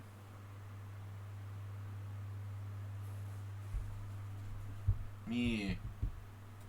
Queen d8, rook d8, bishop f6, rook f6, rook d1, rook d f8. Sorry.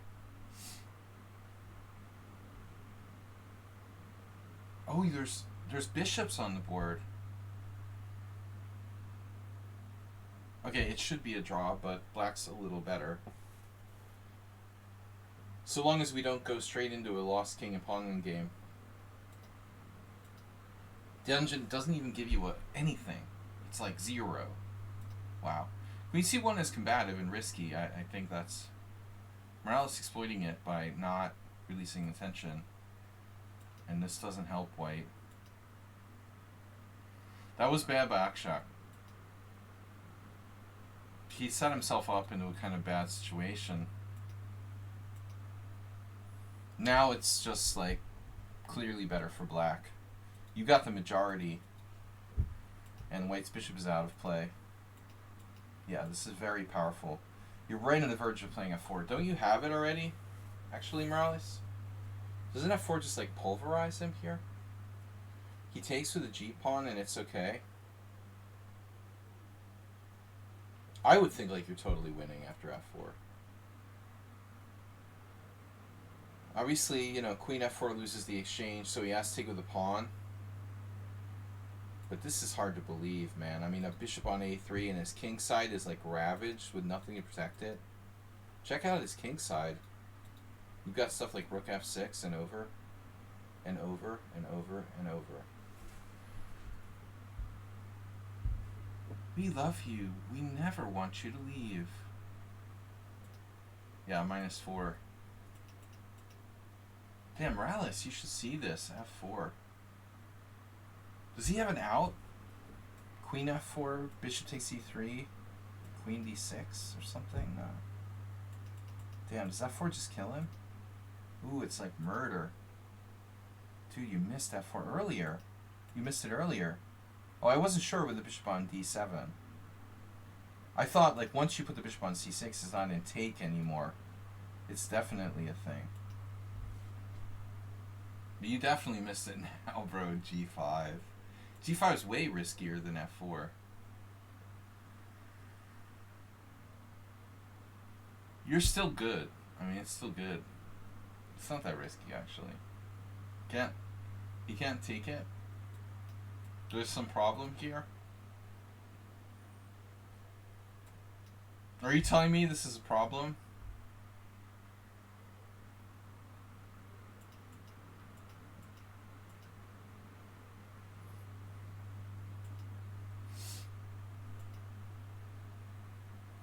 Now, obviously, you can sack the exchange. But this is kind of dangerous. It's fancy. Although I think your king is like extremely safe. He's basically down a bishop. And I think it's dynamic to sack this exchange. It's not like your rooks are doing anything. You know, screw the rooks, man. There is this infiltration here. You could, yeah, I mean, f4 is a thing too. You could also sack the exchange. I think the risk we're running here is running into some exchanges, which we don't particularly want.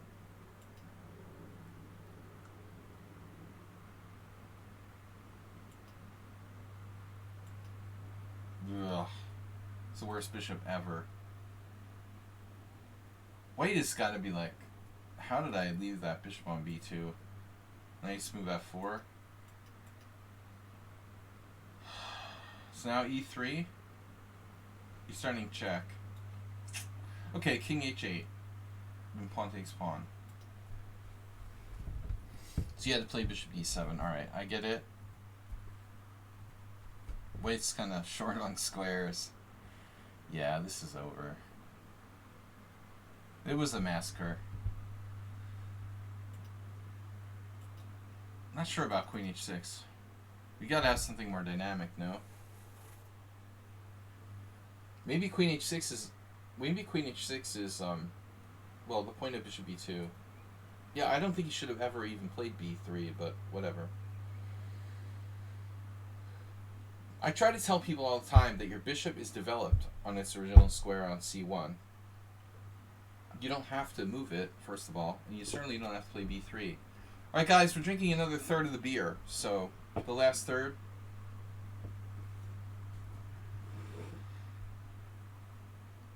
You let him close it up with g4. I would play this so fast, man, you wouldn't know what hit you, so to speak. Do you have f3? No, e4 is even hanging.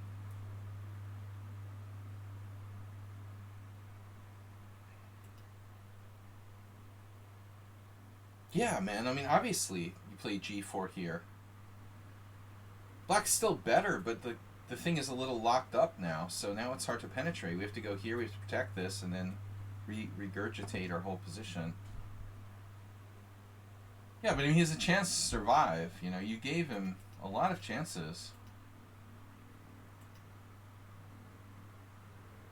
I don't like the leverage you have with these breaks, man. You know, now you're threatening e3 and shit. Maybe this is my favorite move of the game from Morales, rook e8. And this spicy and inspired attempt by White with rook d5, a la Bafinik. Nice try. I like rook d5, that shows dynamism, but... I mean, he is blocking the mate at h1. This is a huge idea. All the time I was like hoping for e3 at some point, and it just never happens. It's unbelievable. I'm sure you're winning after bishop takes d5, but it's complicated. And it's a little scary. I mean, it could go south. This could open up, and one mistake and you could get in trouble. Rook d5 is a nice practical try. It doesn't really threaten anything, though. I mean, I guess you could just take on g3, right? I mean, realistically, pawn takes pawn. And the slicing, dicing. Ginsu. It's Ginsu. Ginsu hour. It's home. It's hope chess. You got e3. You took that,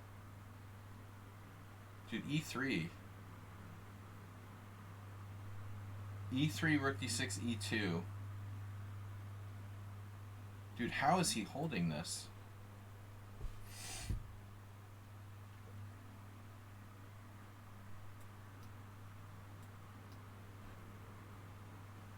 Yeah. Morales has a tendency to like panic in really good positions. We all do, don't we? I can't believe White took with the pawn. We're all expecting queen takes. At least that buys a tempo. He was hoping to open up his bishop, though. This is too strong. Wow. Again, panic. Well, king f8, queen f3 check. Shit. Maybe it's not panic.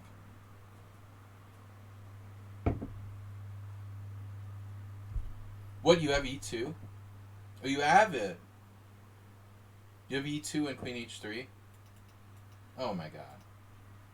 You're kidding me, right? You like took the pawn on e6. He has no check. I mean, you're playing e2, bro. Morales. Yeah. This is actually a really good move, because you don't have to take it. You just play e2. I don't know about e takes f2 check. That's probably more complicated, Uber Driver. But this is money in the bank, because he's getting mated with queen h3. There's no checks, and he's getting mated in 2 moves. It's very simple. There's no need to calculate, like, pawn takes f2 check. queen down. I don't know. He's like getting away. He's running around with his king and shit. Like, I don't want to worry about that. We're definitely like out of here. And then the last chance.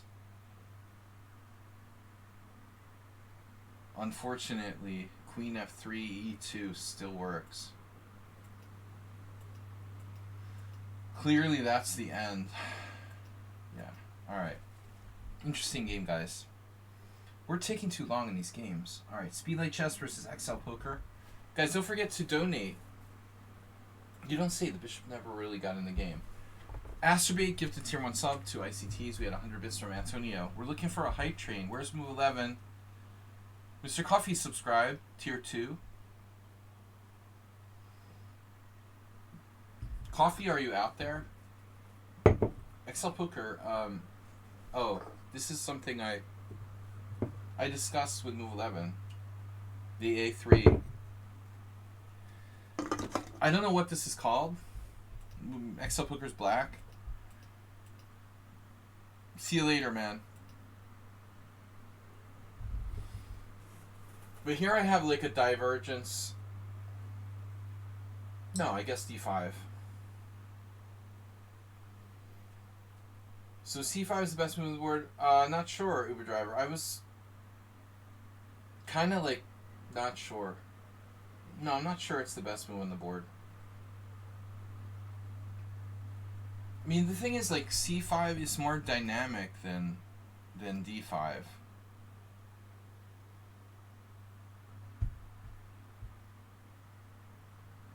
Yeah, what? Benoni where white can't play? Yeah. But it's not so simple. He could do your favorite move, you know, takes. You want to see something weird? Oddly, the only variation... Okay, E3, yeah. I mean, D5 is bad, bro. White can just play, like, E3 or something. Takes, E3...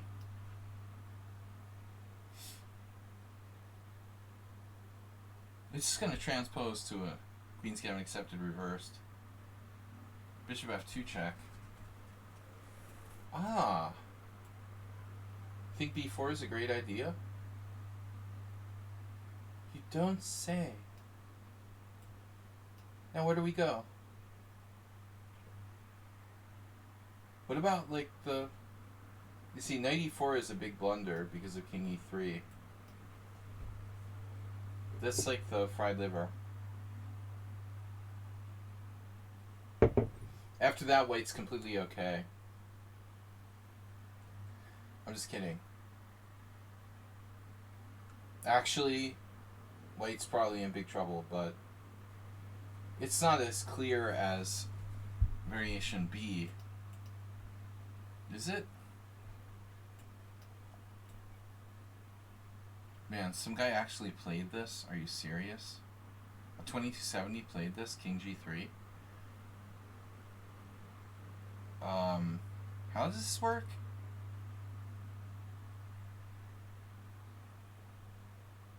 What do we do? Do we play Queen H4 check? Where we go here? This isn't mate, first of all.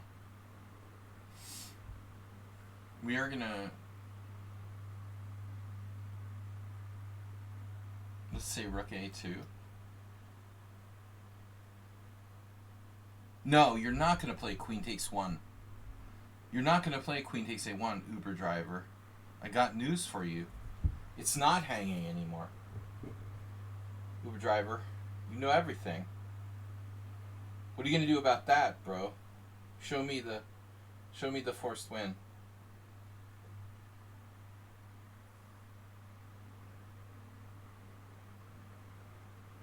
Wait, that's why the knight's on e4 instead? You like knight e4?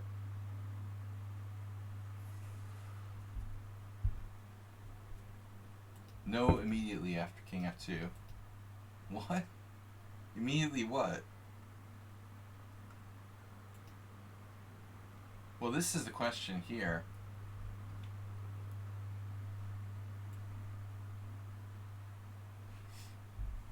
I mean, I could see people messing this up in Blitz. Dude. Wow, it's 1.2, 1.3 and growing. Yeah, if you're Rudolf Spielman, this is no problem. But how about knight g4 check? Fuck.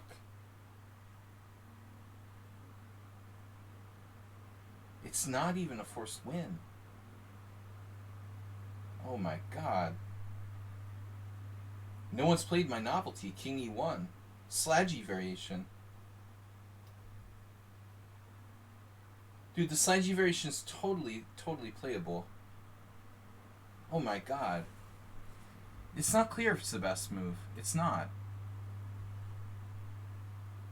It's totally up in the air, it looks like.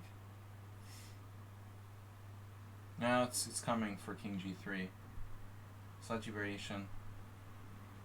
It's looking close. Wow. Uber drivers, this is kind of dicey, bro. I might go with Rudolf Spielman, to be honest. Oh, King F3. Holy shit. I missed that. That's funny. Like, why do I miss King F3? This is an amazing position. Check. King takes A4. Queen takes A1. Easy game. Easy game, bro. 2 pieces. Wow. White's better. Obviously white's better, right?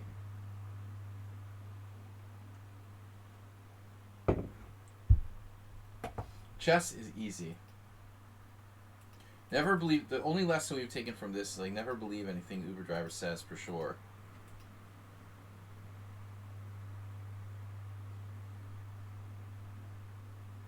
Let's just see the stats and lichess. B4 is the #1 move. That's the most concerning thing, okay? I'll be honest right now. You know what scares me about lichess amateur players? The fact that B4 is white's #1 move here is alarming. It's not like, we want to have some common sense and, like, develop a piece or anything. No. That's, like, the 4th most common move.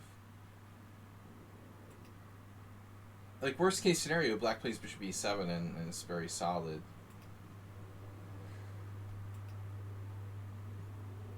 It is interesting, isn't it? There's another possibility?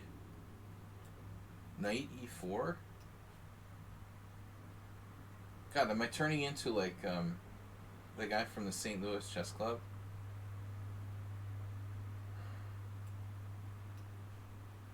Am I analyzing this crap? It's like mind-numbing variations and shit. This black has a crushing score. Yeah, I'm turning into him. I mean, dude, I'm analyzing this for real. It's like, why am I wasting my time? Alright, anyway. E6. We have better things to do with our time. This is what Roman Gigiashvili recommended. I have it from a solid source. And it wasn't with me that we didn't discuss this personally, but Move 11's not here. He saw it somewhere in a video. It's a solid move, but white can just play E3. That's weird. It's weird, Now we can take on C4. We have a good QGA. Ironically, okay, who the hell plays this for white? Dr. Tarish says C5. Dr. Tarish is full of crap, bro. I think A3 is a fairly useful move in this semi-Tarish move driver.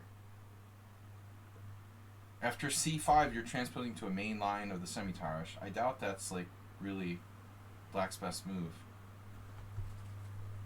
I don't think transposing to the main line of the semi-Tarish is refuting white's setup. You gotta play, like... It looks like you gotta play D takes C. Bishop E7... Actually, Bishop E7 is reasonable, too. We're just playing a Queen's Gambit declined, where white just kind of screwed around with A3. No, I disagree with Uber Driver. I like picking on him, but I'm serious here. I don't think this is the right idea. You know, after e3, you're literally transposing white back into a real opening. That doesn't make sense, you know. In spirit, it's right, but not in this position. This is definitely possible.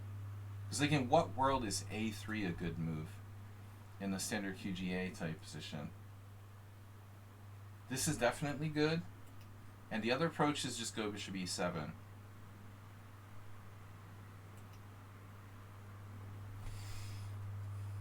I think that Uber drivers. Sorry, I'm obsessed with Uber driver. XL Poker's move, knight on bd7. It feels kind of like you're going to transpose to another thing, like a semi-Slav or semi-Tarash or something. I mean, honestly, like, bishop e7 isn't so dynamic either. No big deal. But maybe the move that I like the best is this takes. I need to see, like, how is white making this work? Okay, I guess it'll just go into some lame variation where white plays a3 in the QGA. I guess there's nothing exciting, you know, we can really do. a3, c5, bishop takes c4, and this is like a3 versus the QGA.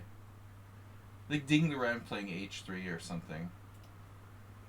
Black's better by 0.2. I don't think you're going to get a bigger advantage than that. But whatever, like, floats your boat. Now white played bishop g5, but it's definitely not making sense. Bishop g5 with a3. That doesn't seem right. White should play e3. I think there's a couple of possibilities. e3, e3, and e3. You guys have any other suggestions?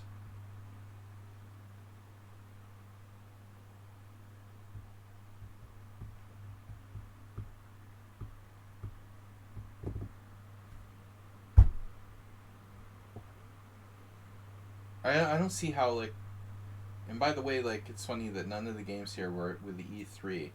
How much does anybody want to bet that that's white's best move, according to Stockfish? I'd almost bet anybody, any amount of money.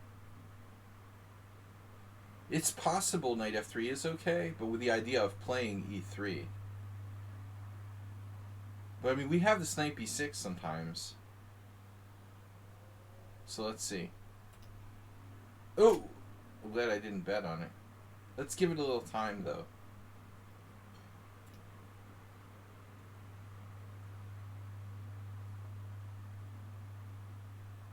I'm not getting why e3 is not okay.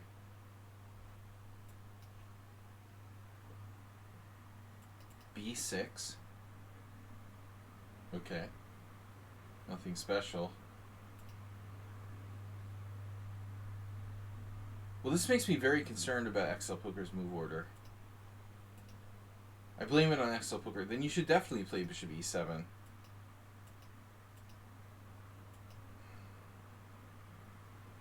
a3 has got to be lame in exchange variation. This is totally lame. If it turns into exchange variation, you're golden. But I vote for DTC.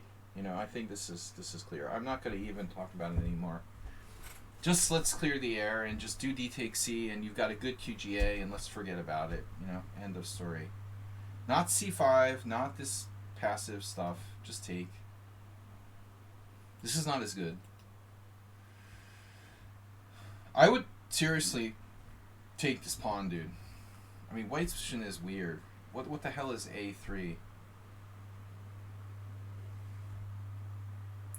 You're too opinionated, XL Poker. You know, your chess, you're too opinionated. You need to have like a more open mind. You got to understand, like, white is wasted time with A3. You know, it makes sense here. We're going to play dynamically. This is a dynamic hyper-modern approach to the position. I know, but we're trying to take advantage of A3. All right. You know, probably C6 is okay. You're gonna transpose. You know, A3 is a variation though in the Cambridge Springs. But it's not a Slav, dude. This is not a Slav. It's the Queen's Gambit Cambridge Springs. You directly transpose now. Alekhine played A3. Now definitely E3, and we transposed.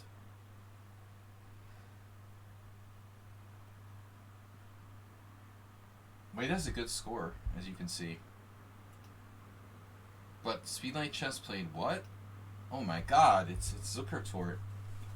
Zuckertort Steinitz, first World Championship match. Life is good. If Wade's going to play moves like that, very, very serious mistake. This is a beginner type of error. Now E5. But at least he recovered with E3, keeping the center. Now black is white and white is black. Space is space. Yeah, my E3, this sucks for white, but maybe he's still not that bad. By the way, XL Poker, I'm not sure, like, the only way to play this position is E4, because this deserves consideration. Take, and this pawn. Akiba Rubinstein would have probably considered this very seriously. We can put pressure on the D4, and that pawn doesn't have a definitive, like, name. But, I mean, obviously, like, Knight F8, Bishop G4, Knight E6, castles, Rook E8. You have a good position here. You're basically playing, like, the space is good too, but it's a very different game. Speaking of Alekhine, like, he had some game I remember where he played white and a C5, and he allowed this type of thing where he didn't commit his king to castle and king side. This just seems playable for both sides. Definitely not my type of position for either side. I would slightly prefer black. H3 is reasonable to keep G4 under control. And now this move is fine. This move is fine. White should play Bishop F4. It's a strong move. It's ironic, though, isn't it? Because, you know, he's being offered a chance to trade his bad bishop for your good bishop. But you're looking at trying to wreck him here. Reconcile. The problem is, okay, bishop e7, queen e7, g3, f5, h4, it's a blockade. This is a very difficult position. White won't castle or castle queenside. Yeah, either leaves the king in the center. Yeah, it's Adrian Casillas. It's an Adrian Casillas French with white. But, you know, Speedlight Chess, this is a very interesting move to preserve the bishop on this diagonal. It's kind of ironic, because it's not like clear who has more space, you know? He has more space on this side. Black has more space on the king side. It's definitely double-edged. G5 is, again, very, very aggressive, justified. And now we're going to have a position where both sides have, this has got to be a mistake. Beliavsky. Okay, bishop h2, bro. I am not giving black f4 with tempo in this position. I realize it, like, blocks your rook, but you got to think like Yasser Seirawan. Like, we're playing the Caro-Kann now. We're going to play bishop g1. Hi, I'm Yasser Seirawan. And we're going to protect the base of our pawn structure with bishop g1 and bishop protecting f2. But most importantly, the fact of the matter is, like, if you're living in reality in this position with white, you understand that, like, you're going to get blasted with f5, f4. If you're in denial of reality, then fine, you know. But I think it's time to get connected to reality and say, okay, black's going to play f5, f4. We know that's going to happen, so let's play bishop h2. That way, when black plays f5, f4, we already retreated our bishop back to h2. Very deep. And by the way, f5, f4, knight g7, knight f5. And it's going to be, it's like a Caro-Kann in reverse. White can f4 themselves, kind of interesting idea. You don't say. White can f3 himself, too. All of the above. Anything's possible. Bishop g3 is horrible. Oof. I mean, I don't know. Can I evacuate to the queen side? It's time to castle queen side. Like, all honesty, like, this is interesting. Is my queen trapped? I guess it's not so interesting. Never mind. So we got to go to c2 or e2. That's uncoordinated. Or b3. But it's probably c2. And try to castle queen side. Yes. To answer Uber Driver's question, yes. The answer is yes. f4, bishop h2. Nice. Loss of tempo. Knight g7. Castles queen side. Something like this. And who the bleep knows what's going on? You like black's expansion here, but at the same time, white's king is now over on the queen side, so it's not so easy. It's not so easy, you know. It's an advanced Caro-Kann, basically, is what this is. A really weird advanced Caro-Kann with colors reversed.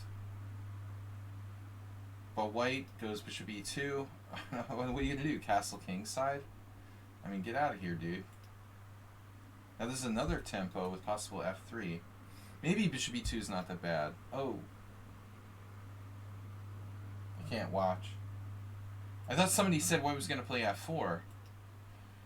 f4, last call for f4. Have you seen Aaron Nimzovich somewhere? I wonder how long someone would last against Ivanov in this type of position, Uber Driver. The good old Alex Ivanov in his prime. Cyril Believsky. Pawn takes pawn, pawn takes pawn. Nice protected passer. Or we just leave the tension and play this, probably. That bishop on g3 is nothing but problems. It's nothing but problems. It's just going to be tempoed. It blocks the g-pawn from maintaining the chain. That's funny, Uber Driver.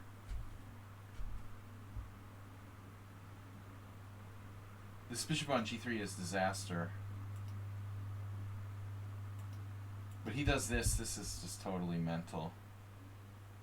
That's game over, man. Game over. Never get out of the boat. It's all about the center. Chess is easy. This is gone. There's no more e3 pawn. We take on f4.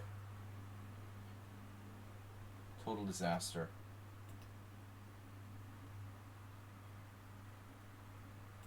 Yeah. Nice maneuver. Let me guess. 96 is an idea. Okay. b4. It's a little late for that. Preparing knight b3. But there's a total cave-in, dude. This is over. This is a roller. Knight f6. Knight f5.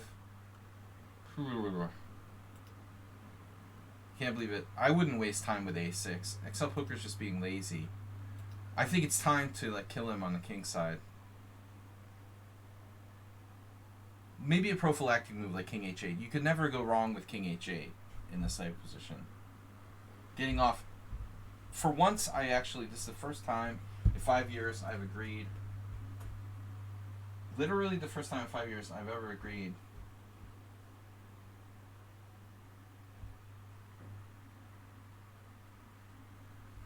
Something Uber Driver said. King h8 is a good move. a6 kind of automatic. Okay. Huh? Okay. Okay. Poor speedlight chess. This is one of those positions where, like, if you don't need to calculate. Probably we don't need to calculate anymore. It was the Americans. They sent a drone into f3. Can we get connect 5?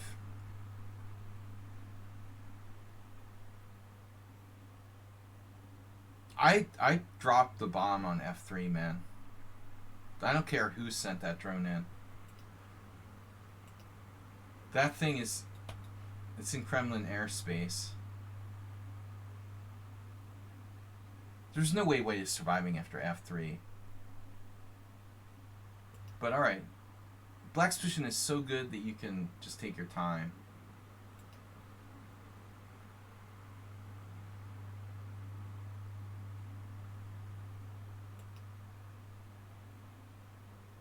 Huh?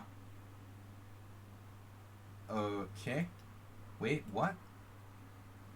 So is a tactical trick? Wow, bishop g4. See, that never would have happened if I had played f3.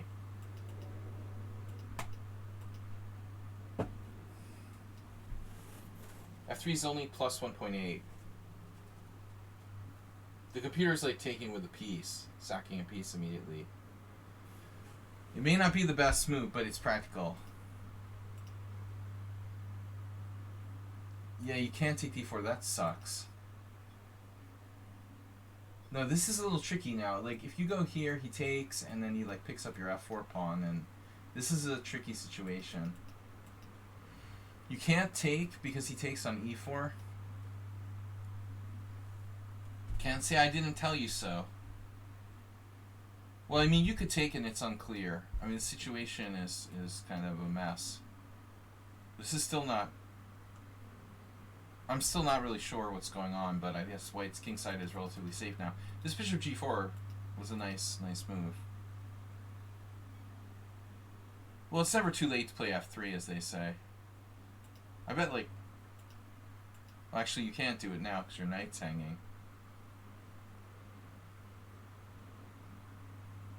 So knight g5 is like, it's a little awkward. It's a little awkward, right? Like, what are we going to do? If he plays h4 or something, we go back to f7?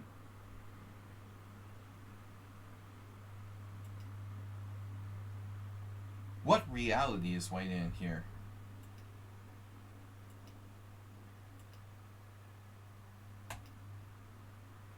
White is in a fantasy land over there on the queen side. You know where you are, bro. I wouldn't even justify that with the reaction. I think you should just ignore him. I mean, you gotta make progress on the king side. That's your side over there. Now f3 is possible.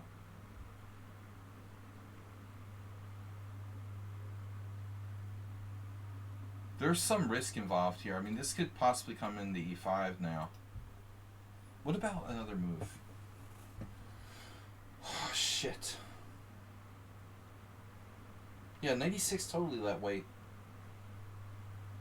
You saw the ending? What ending? It doesn't seem like anything's really happened here. Aren't you dropping the f4 pawn?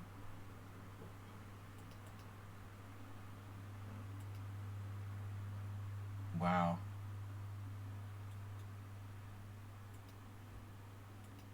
That's a nice shot. And objectively, I understand.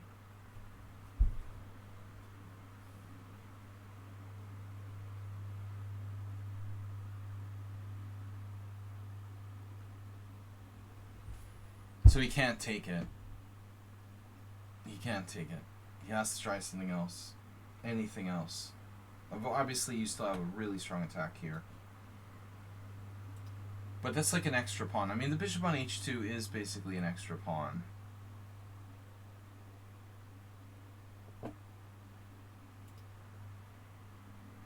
Computer really wants to do bishop takes f4. My god. It's hopeless.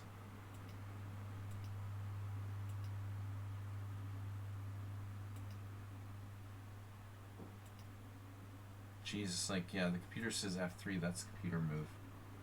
f3, e3. It's super weird. That's a hard move to play. I would have played h4, to be honest. I think this is more realistic. You know, h4. Knight f7, and I'm trying to take this pawn on f4. I would have done this, given up the f pawn in exchange for the h pawn. That's going to improve white's defensive chances a tiny bit. Look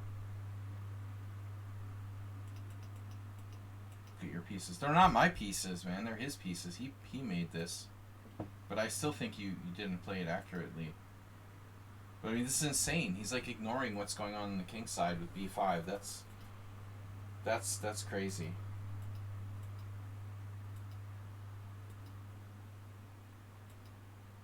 That's a nice shot, though. That's game over.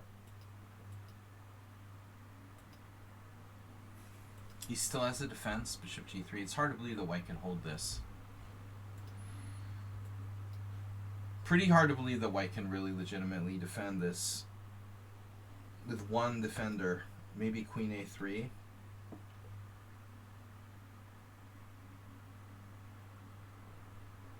Knight h5, knight e2, rook g8. There may be some secret shot like knight c4 or something. I don't see it though. I mean, you have bishop f6 there. Objectively, like white is in big, deep trouble here, and I don't think he's gonna survive. That's a cute move. All right, nice game though, very elegant. I mean, frankly, white was out of his mind to play castle's kingside. You just don't do that. All right, Asterbate is up next.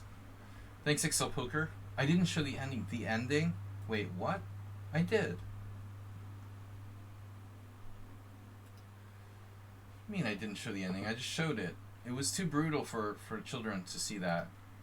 It was like watching The Passion with Mel Gibson or something.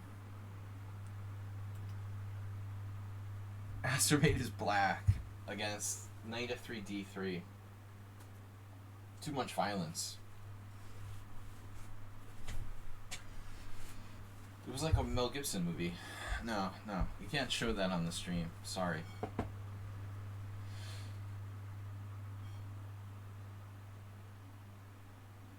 So how many games do we have left? Asterbate, LVN, The Lunatic, and Schumacher. Is Mr. Coffee gone? Where's all of our subscriptions today? Because I'm working my ass off here, analyzing these games. Nobody's subscribing. Alright. D3, G6 from Asterbate. Nice. Fine. So it's just a King's Indian attack. Standard. Knight C6. It's all good. No real independent value to rook E1, but whatever. And now Asterbate. Jim's chess rating with party of 5. Jim's chess, welcome. Why, thanks for the raid. Why D5, Asterbate? This seems out of character for you. I used to actually play this back in the day. Big John doesn't play the King's Indian, Uber driver. That's the Dutch, bro.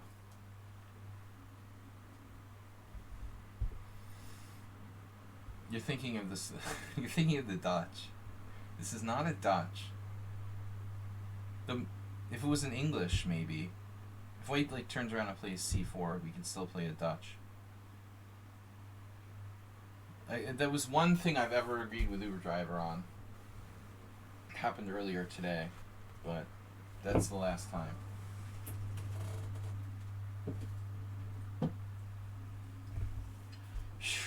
Asterbate gifting a tier 1 sub to what? Is that a legal name? He's got like 1 million underscores. Can you have that name? Wow, Tensu underscore. Nice name.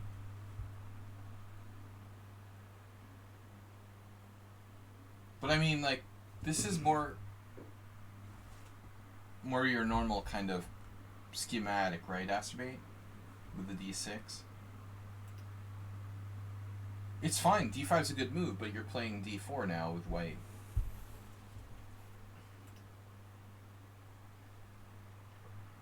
If you play d6 and he plays e4, he's not threatening anything. You have nothing to worry about. You're not contending with like e5 or something. The problem is after e4, sorry, after d5, e4, you've got to be careful. The threat of pushing e5 is like a legit possibility. Both of these moves at any time.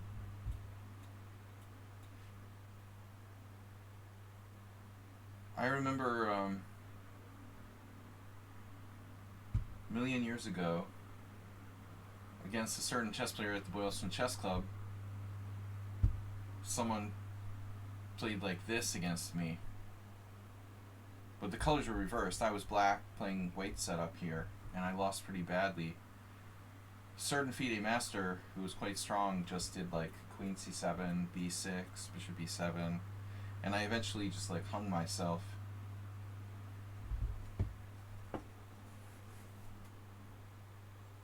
You could play simply e6.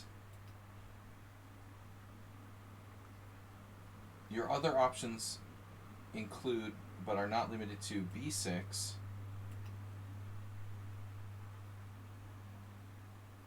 queen c7? What's wrong with queen c7? We have a problem there, officer? It's actually a move, okay.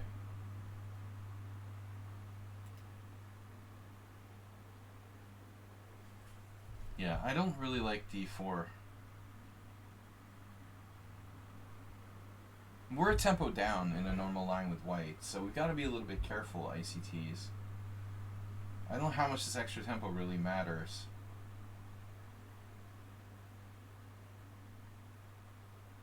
Normally you have to be a little more cautious when you're a tempo down with the line you choose. But this move is weird, bro. It's hard to believe that... Who is N. Bortnick, actually? Never mind. It's not hard to believe.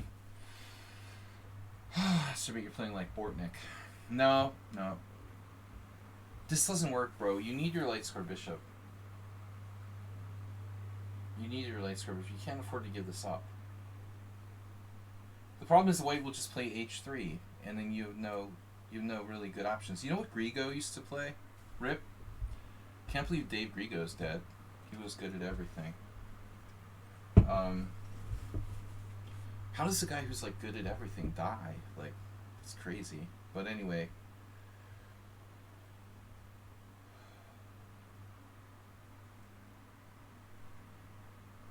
Grigo used to play like h3. That's another good variation, maybe. That was Grigo's big specialty. The idea... Once I tried this against like Sean Nagel and I lost, but I don't really understand it as well as Grigo. The idea is that we'll put our bishop on e6 and never play e5.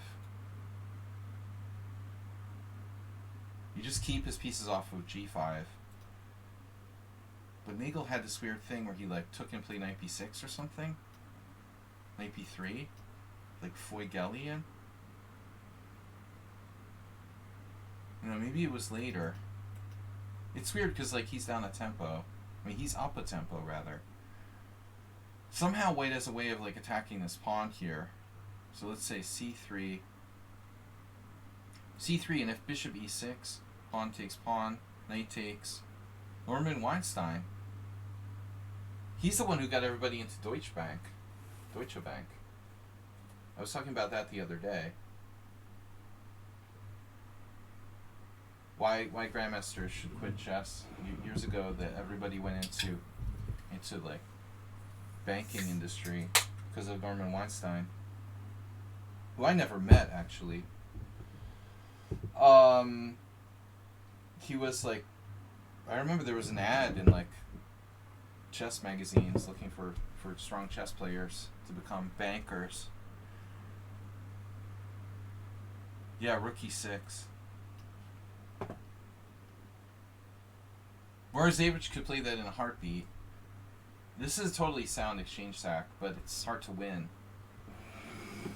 I remember once Swidler did that to Yedidia, and it was embarrassing, man. It was like, I was hanging. What was it? I don't remember why, but yeah, he just like blew him away in a Scandinavian. Well, needless to say, Dave Grigo would have known when to allow that and when not to. Bishop takes d5 is possible here as well. Patrick Wolf runs the hedge fund. Yeah, I mean, he's probably connected to them. I mean, it was Ilya who started first. Jerome Bono. Adrian Casillas. Ilya Gurevich. Patrick Wolf. All these, like, Boston guys.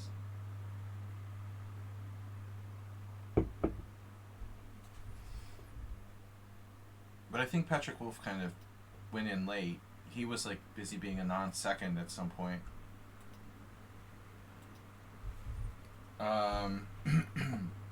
Let's see. So the game is Bishop G4 bad. White doesn't bother to exploit black with H3. And that's why he's playing like Kapostash. There's all these like dead people in the list all the time. Rip Kapos just Miklos. He was a nice guy. Mommy doesn't care about Queen takes d5. Whatever. I like Bishop takes d5, but it's not legal. Mommy. Queen takes d5. Get out of here. Let me know when you get your IM title. You can take on Kapostash. It's too late. Alright. Oh, he walked into the exchange sack. Damn, Masturbate. You're asking for Morozevich. You know what? This is a lot stronger if black played h6. A lot stronger. But white does have knight g5 in some positions, so watch out for that. That's the reason why we're playing that move in the first place, right?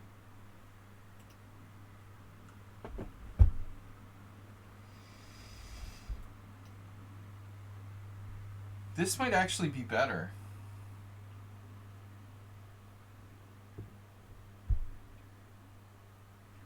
As weird as bishop f5 seems, I think that the moral of the story is that there's no really great way to take advantage of it. Like, g4 is a weakening move. Knight h4 sort of sucks. You just have to, like, live with it there. And it actually discourages c3 and d4. There's a couple games where white won, but he was like a 2600 playing against a 1900. To be honest, I bet bishop f5 is okay. It's the engine's freaking #1 move. Pierre Rune versus a 1900. This is awesome, dude. Seriously. Pierre Rune playing white, Polish Grandmaster Rated 2600, and he's slightly worse against a 1900 who played bishop f5, or equal at best. Generally, do you play h6 prophylactically? Yeah. Generally, you do.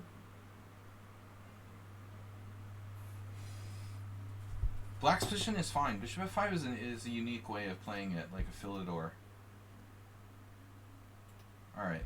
Astrobate novelty, and then, yeah, white just, like, died. He might as well have had a heart attack at the board. This is just, like, resigning. It's so sad. I mean, he actually has a reasonable position. Okay, first question is knight g5. You have to move the bishop again. But obviously you could go here. You could go back to c8. Either or. Bishop f5 is more astrobate, like, provocative. Trying to provoke the weakening g4. Okay, if I'm going to be, like, perfectly honest, I think, like, I would play h6 in most cases, but it's not absolutely necessary. This is over. Why couldn't he just, like, play a3?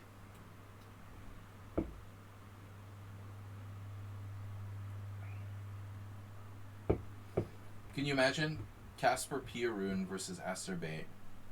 This is what would have happened. Probably. We can only imagine. Polish 2650 against Asterbate. A3, black to move. Now, this is still in the air. So if you play h6, the 2650 might bust the exchange sack. Equal. Evaluation 0.1, 0.0. It's a positional exchange sack. It's sound. Whereas Avich does it all the time in the Benoni. So knight c7 then. Yeah, knight c7 is safer, but it's kind of passive. There are other possibilities. But like one of them is probably not rook c8. We don't want to take away our bishop's only retreat square.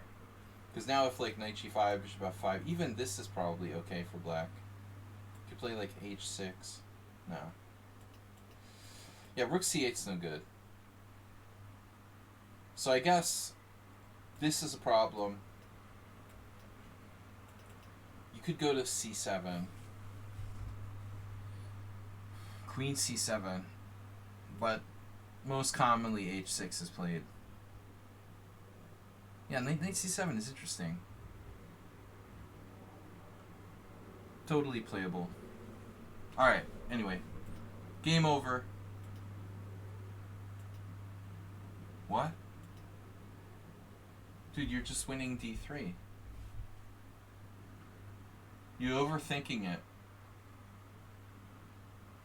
First of all, you could play knight takes, but I think like taking with the queen leaves white with no play.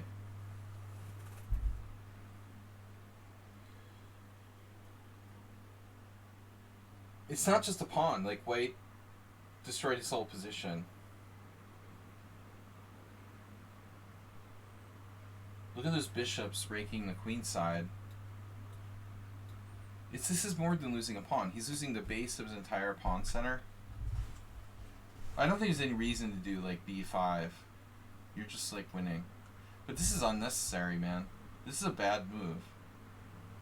You're freeing up his bishop on g2 for no apparent reason. Maybe Asterbate actually did it for a reason. This is sick, but he wanted to like trick white into taking this.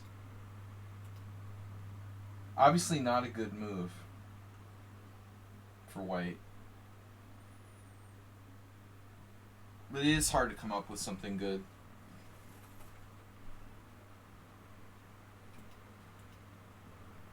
Now you took there, but I thought you would preemptively play this. I guess he has bishop e4.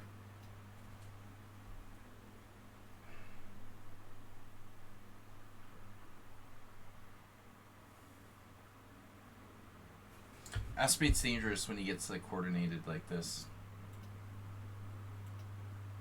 This is a good move, actually.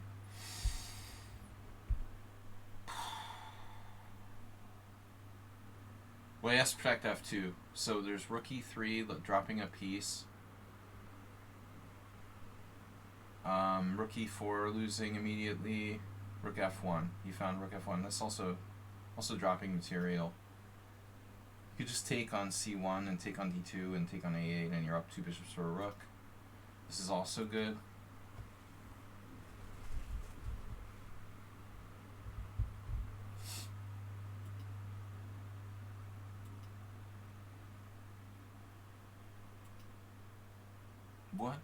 What is happening here? Can't you play knight takes c1? Rook takes d7, knight takes b3.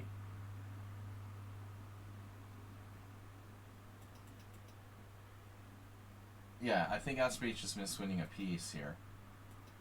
What? Wait, that's queen takes d3. Obviously white's position is bad, but at least he doesn't lose a piece.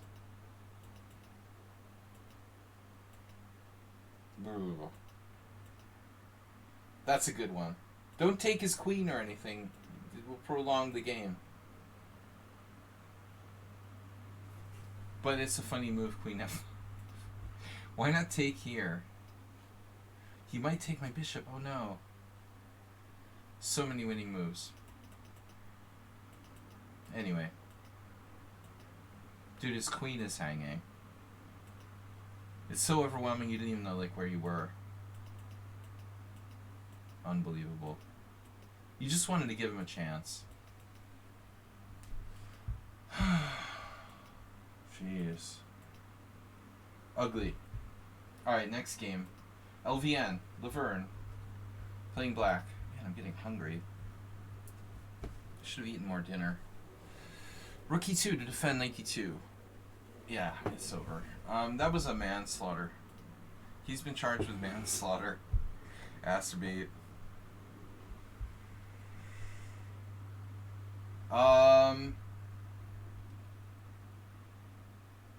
What time control is this one? 10 minutes.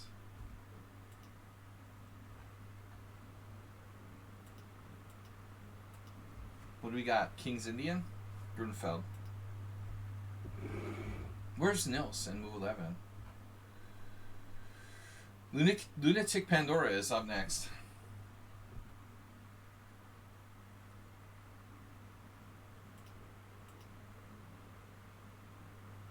We've been live for 2.5 hours. Still going. Alright, Grunfeld.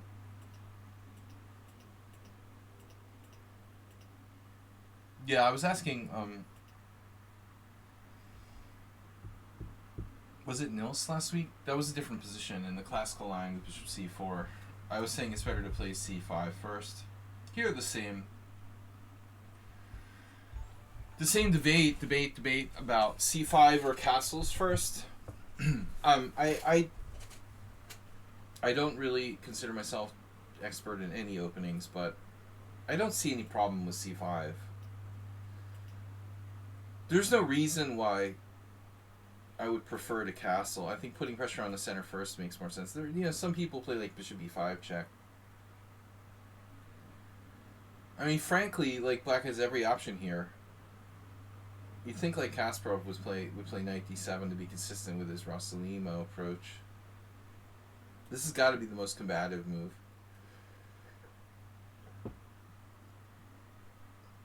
Nice flag you got there. What? Yay, my turn. Masterclass on how to lose. King f8. That's a strange suggestion, dude. Are you taking your medication? Astrobate gifted tier 1 sub to Jerry for Prez. Jerry Williams for Prez.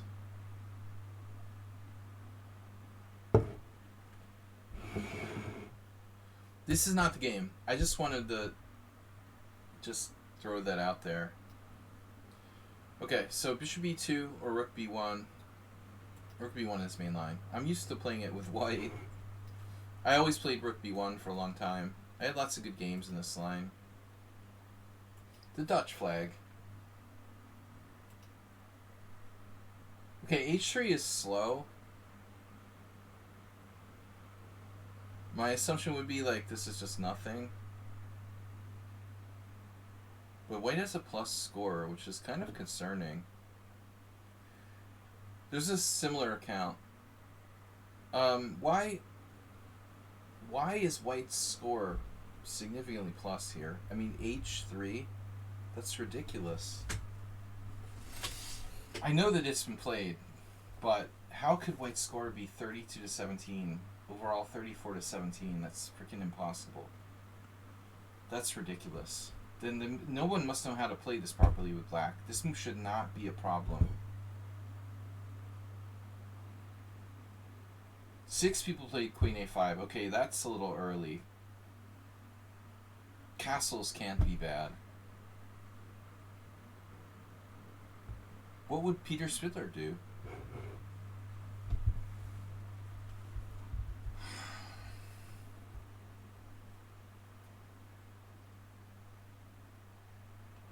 Surprised nobody played like a6 or something. H3 is so slow it feels like we could do anything. There must be a problem with queen a5.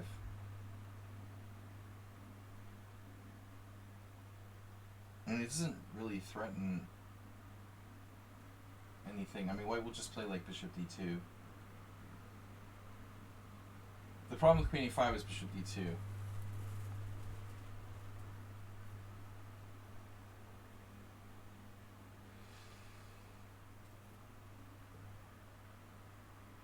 I don't know what we do after that.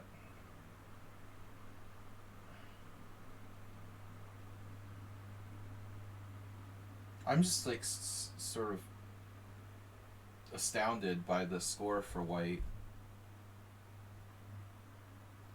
That's mind-boggling. 32% winning. That's a lot, dude. That's like better than the main lines for white.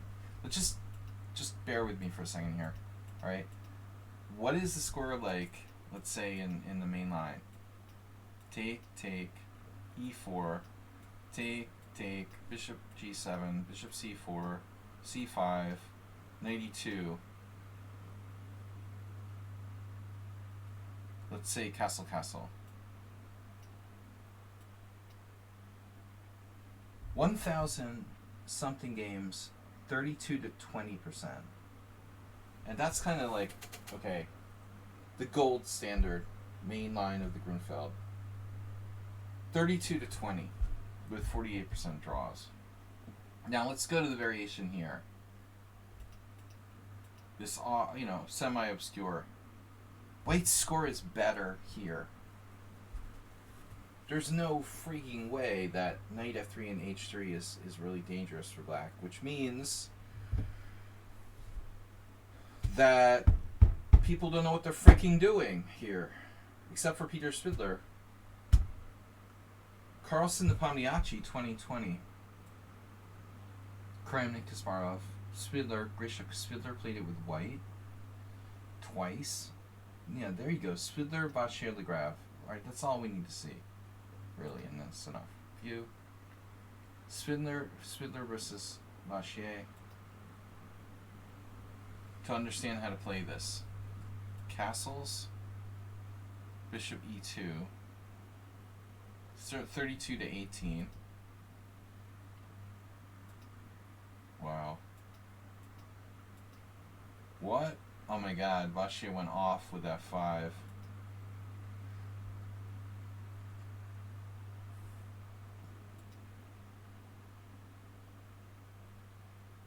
Wow. This is interesting.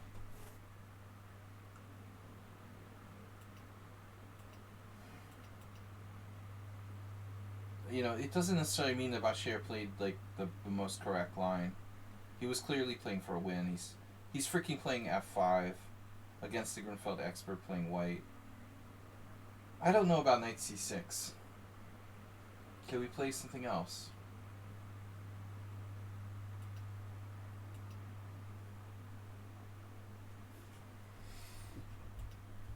Well, here we have queen a5, bishop d2, right?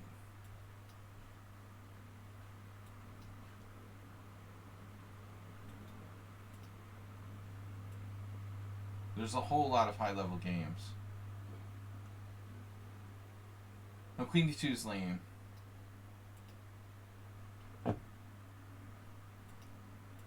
Let's just see what the engine says. Okay, let's do it that way. Bishop e2, knight c6, bishop e3. You played cd4. This is LVN's game. Oh, sorry, this is Bachier. I'm screwed up. Alright. Let's just see what the engine did. You played knight c6, he played bishop e3, so that's different. No, he has to play bishop e3. You didn't castle. Wait, what are you doing? Oh, you didn't castle. Okay. So maybe this is better. Like, you force white down a narrower path. What about d5? Casually confusing you, yeah. No, this is a question. This is a question, bro. I've had this in the reverse Grunfeld.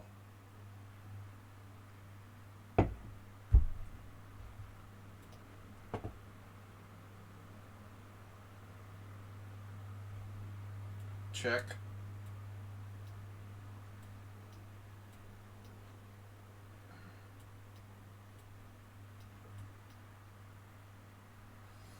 This kind of exists like with colors reversed, so it's definitely playable for white. But it looks like it's not really dangerous. So it was a draw. Umut Atakisi, who I played in Moscow. Alright. We played a Slav. So this was the game. Yeah, you played Queen A5.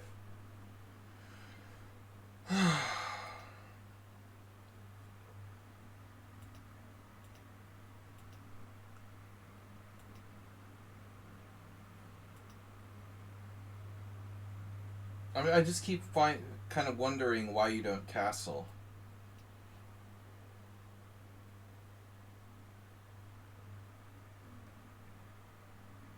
Can castles possibly be bad? No.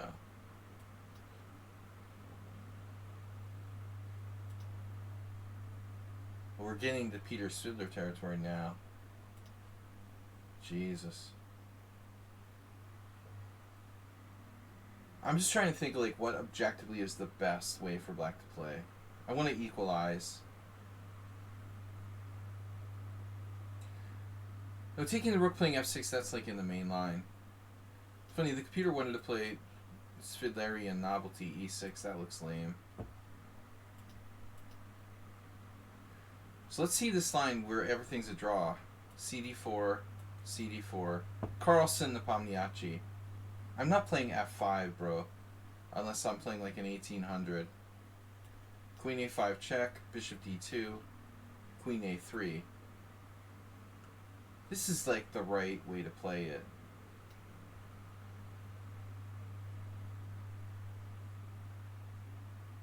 d5.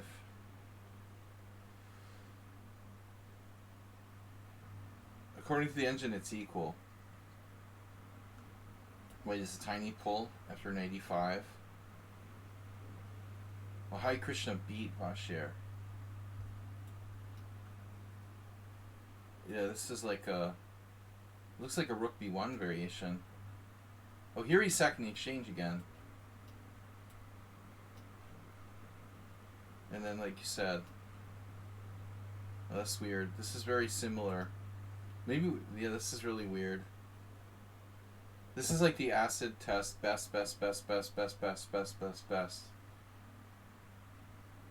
Rook f7, engine move. And all the games draws. But these are all correspondence games. Just in case you're wondering. If you're wondering why all 5 games are draws, because they are all played by computers.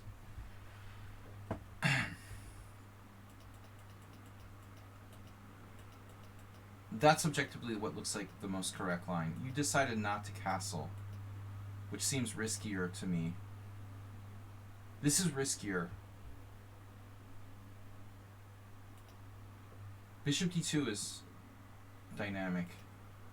This is lame, dude, for white. I don't know. It's kind of lame. So he has to play bishop d2.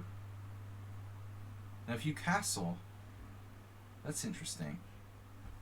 Actually, that's a good question. Here's another Bashir game. So he just mixes it up. He basically plays everything. I guess that's the way you have to be. If d5... If bishop e2, we transpose, and if the only independent move is d5, and there's only 2 games. And this appears to be okay for you. What happens if, like, c4? No games. I mean, I don't know. That's another move, but queen b3.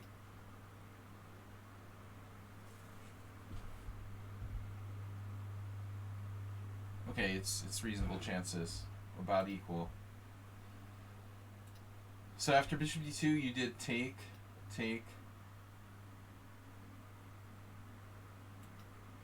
And then theoretical novelty.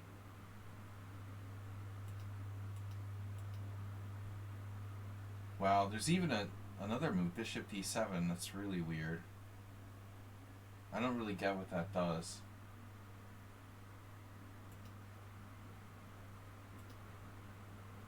Yeah, I don't know. I'm skeptical. I think you ought to castle, man.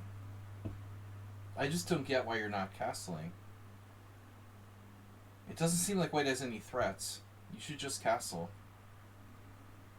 But I think objectively, both sides should transpose to this line. I mean, the question would be here, like, do you have an alternative to taking on d4? I mean, can you do something crazy like rook d8 or something?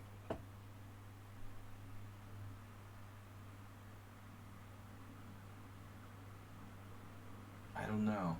You know, it's kind of risky, weakening f7. There is e6, though. Kramnik-Spidler, see? Kramnik-Spidler resents it. There's a bunch of games. It's possible to play e6. Spidler really likes e6. In a lot of variations. So this is just all you do. You know, you just did this wrong. I mean, you should castle first, and you're okay. Transpose to that main line. This is weird.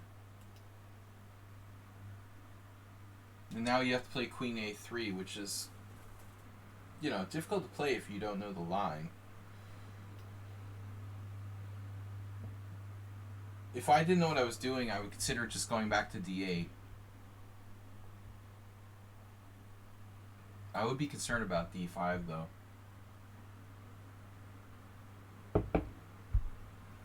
I mean, interestingly, yeah, you can't play knight d4. See, you got crap like queen a4 check. There's a Babula game he lost against Kangaville. I lost against Kangaville too. But it was like in freaking 1999. Man, he lost in 2016. Holy shit.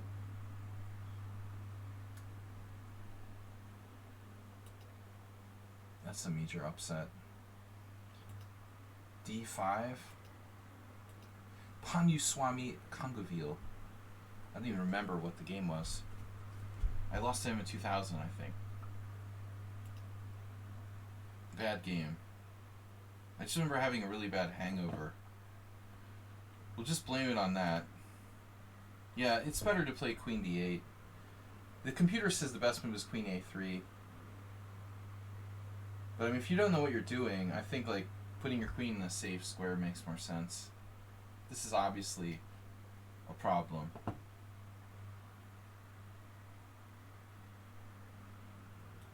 You just have no ability to increase the pressure on his center, and that's it. You know, so white is better.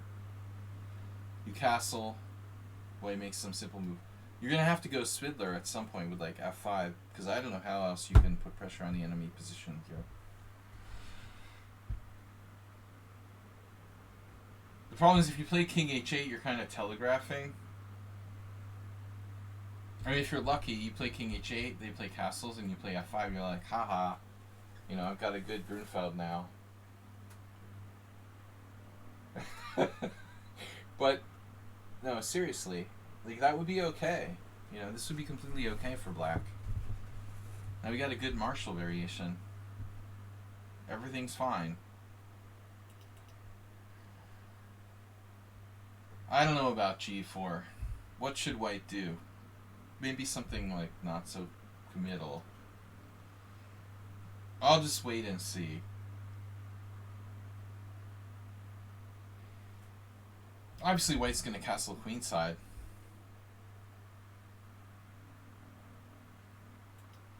Well, I mean, I don't think f5 is that common, but there are situations where it's important. Like, after king h8, castles kingside, f5, you would have essentially, like, a good Marshall defense. This is, like, equal. But I would say, like, it could be dangerous for white. If he plays e5 and you set up a blockade, black might even be... I hate to say better. Computer doesn't agree. But let's just say it's not that easy for either side to play this. It's a combative way of playing. You don't have to. This is bad. I mean, queen b6 was a really bad move. You blew a whole tempo.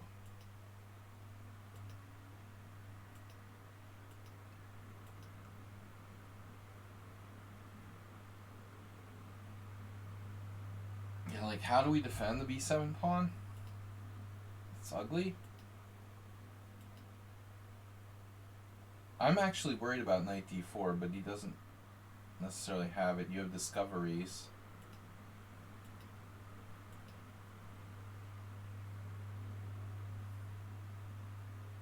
At the end of the day,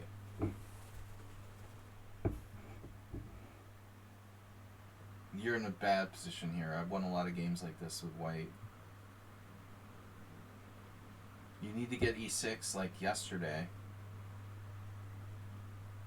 You need to already have played e6 and still have it be your turn, and maybe you're okay. But my question would be, like, I'm not sure if you have a choice. First, we have the time that Ilya Gurevich played like bishop h8 against me in the main line. Bishop g7 is normal. Bishop h8 is a bit odd. Different position.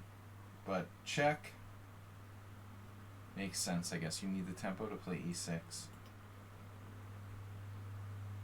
This is really extreme.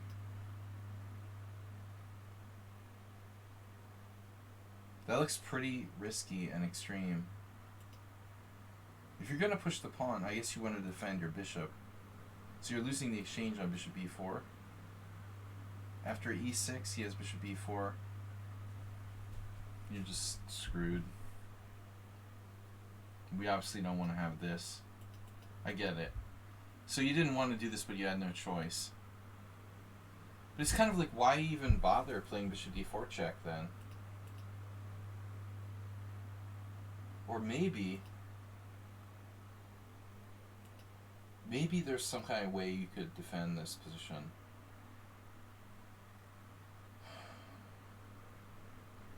I would look at cheapos like queen c8. I guess you're just going to get wrecked on the c file there. If only you had time, yeah. Right. You're not going to play e6, and if you can't play e6, you're in deep shit. You can't undermine his center. That's the Uber driver. You saw it immediately. The surface, master of surface concepts, Uber driver. The master of the obvious, basically. That's you.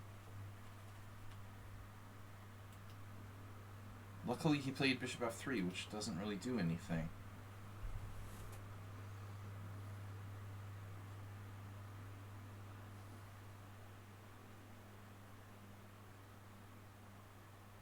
I think that f5 is a serious concept. I mean, this is not that far off from our Arsenal fan game earlier. Queen e1, preventing queen h4, and threatening shit like f5. You maybe have, like, with white, rook b3, swing over. And it's hard for black to generate any active counterplay. White has to have a pretty big edge here. It's +1.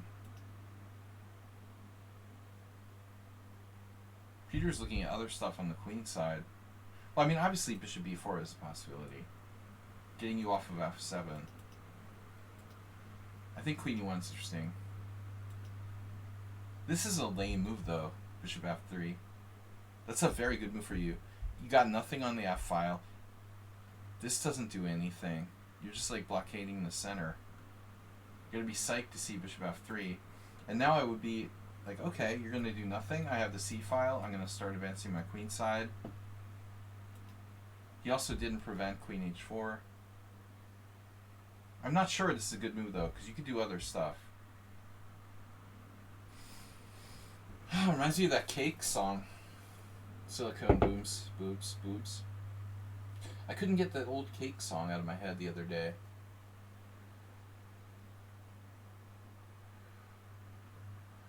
Bishop f3. Something about boobs. Natural breasts. I prefer natural. Bishop f3. Minor natural.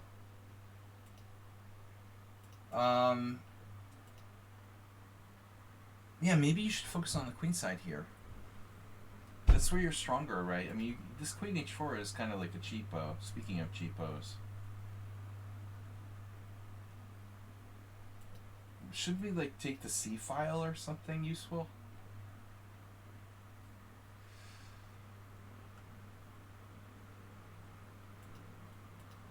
Let me see what the computer says.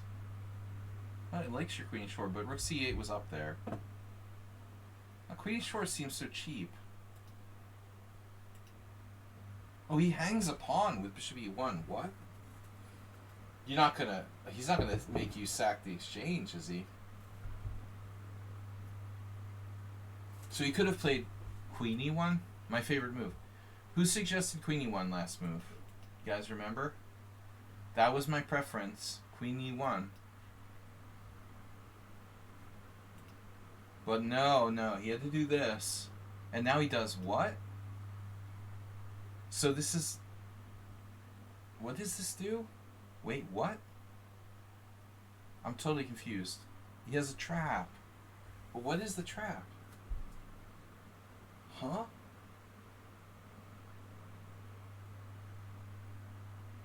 Dude, I don't understand.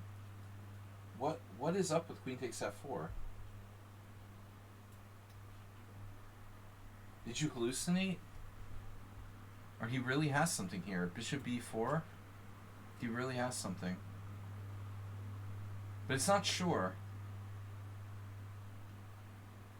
Because you have the massive shot. Oh my god. You have the Uber driver cheapo from hell after queen h4. But you can also play queen... No, not queen h6, because queen h6 you get hit by this. So you go to h4. And now on bishop f8, what is this?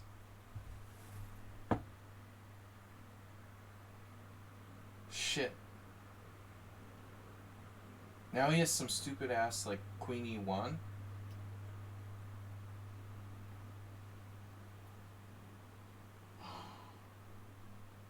The heck is going on here? Bishop e7. Are you serious? You have bishop e7?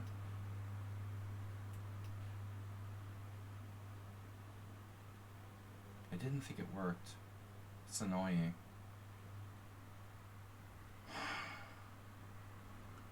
Damn. Wait, I have this.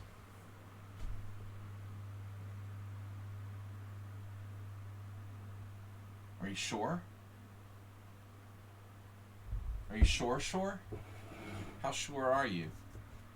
Queen h6? What are you gonna do? Come on, Uber driver, what's the next move? You have an answer? You have 5 seconds. Mama says bishop g5. Mama says bishop takes g2 check. King takes g2. Queen takes g5 check.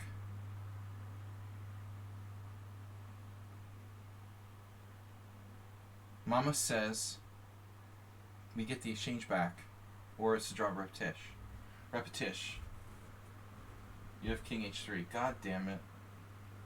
Can't believe it. He has king h3. Oh my god. Kill myself.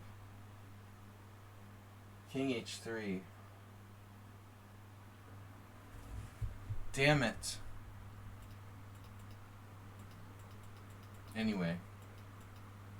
But I mean, you gotta have something here. You're better after bishop e4. You don't have to do anything fancy. Yeah, he has no threat. He has no threat. How does he have no threat? Doesn't he threaten like bishop g4? That's weird, isn't it? How does this work? Here? What? Oh shit, it's bishop takes g4. You take my queen, I take yours. So there's no discovery with bishop g4. Alright. To clear the air though, you know, I think like it's important that you missed this. Queen takes f4.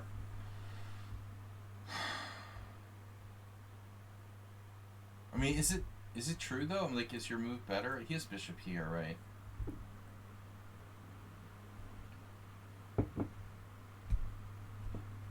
There you have like f5. I guess king h2 is safer. Is it though? Wait. Alright, so bishop g4, bishop g4, queen g4, f5.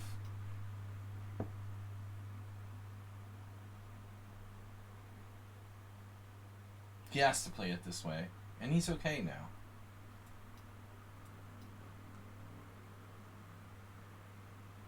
It's a game.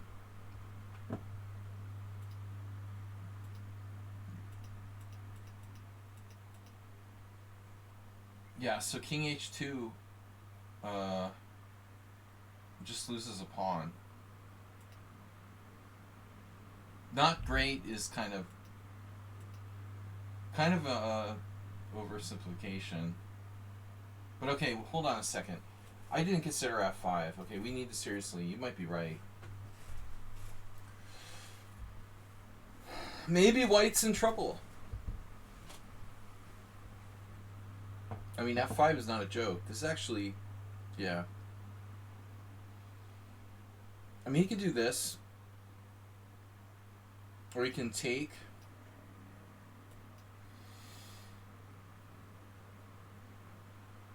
I guess white can take, right? If you take with the pawn, it's a whole different ballgame now. You got Ivan Farago. He shuts your bishop down. Good luck with that. That sucks. No, he should take. He should have played queen f4 earlier. This looks like problematic. You gotta take with the bishop, probably. And again, it's like white's a little better. You're fortunate you're not like lost, though. I mean, given that opening.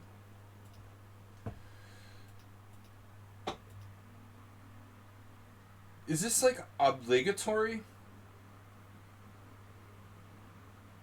You could go to g5.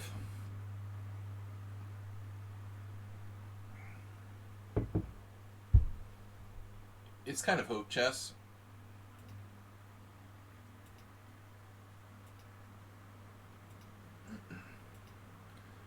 I like white though.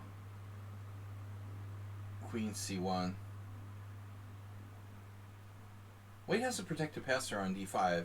You know, even if he's a pawn down in the ending, it's not like a guaranteed loss. I would say take your chances and try to trade queens, maybe. I wouldn't mind trading queens. Seriously, how bad is this for white? Screw your extra pawn on the queen side. It's that bad? Jeez. Wow, the engine doesn't like it. It's that bad. That's pretty harsh. It doesn't give a shit about your protect passer on d5. Whites, I mean.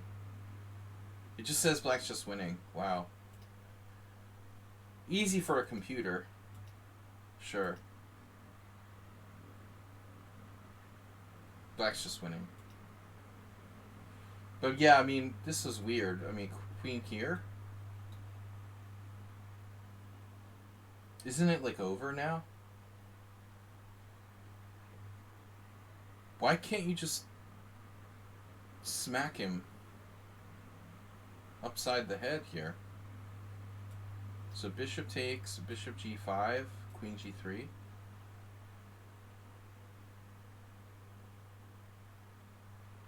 Hello? Is anybody home? You didn't see queen g3. But you know what? Maybe you have to analyze it deeper because white even has stuff like rook b3. I'm not sure it's over. Your queen is like jammed in there. There's always the river guarding rook. It's like a king's Indian, man. I'm not even sure. Well, you do have rook c8 though. I want to see what happened in the game. Okay, rook c8, and then, yeah, he didn't go to a3. He goes here, and suddenly he's like, oh yeah, I do want to trade queens. Yeah. So let's ask a question. What happens if he does go to a3? You're all over him. Yeah, it's crushing. I mean, you have rook c2, probably. Wow. Rook c8 is strong. You're just like winning. You had to trade in the ending though. But this is easy. I don't really like moving my blockader away. I don't trust bishop b5, man. I don't know. I think you ought to play this more holistically. King g7, f6, f5. Very slowly. I don't like moving this bishop off your blockading square. In fact, like, you might want to stop bishop g4.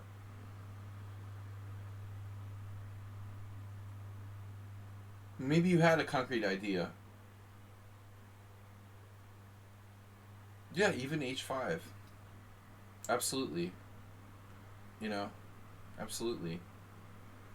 I just don't want to give him any counterplay. You know, your bishop is great. It's like you're controlling everything from there. I don't want to allow him to play like bishop g4. Seriously, if you do a stupid move, maybe bishop g4 takes. Probably you're still winning, but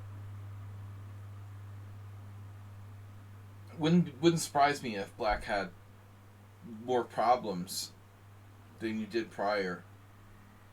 Yeah, bishop e7. I mean, maybe you're going to take out his center. I don't know that this is enough for white. Probably black's still winning.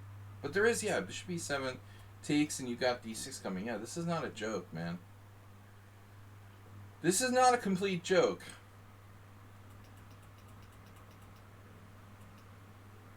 I like the fact that you have a blockader on d7, you know.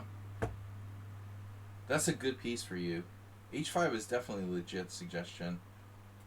Heck, white might have g4. Maybe you even keep the lines closed. Could be crazy, you know. Bishop e1, g5. Fine. You're going to come down with the queenside pawns eventually. Yeah, so it looks like you don't really have a plan, man. And this is problematic. Coming in here, and he's got the protected passer. This is really artificial. Rook d2, what is white doing? Can't he play like bishop g4?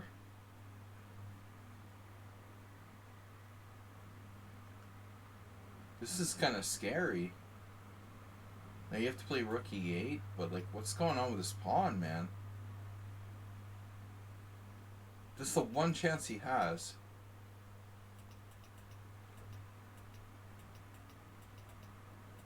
Wow. Mr. D-Pawn, how are you doing?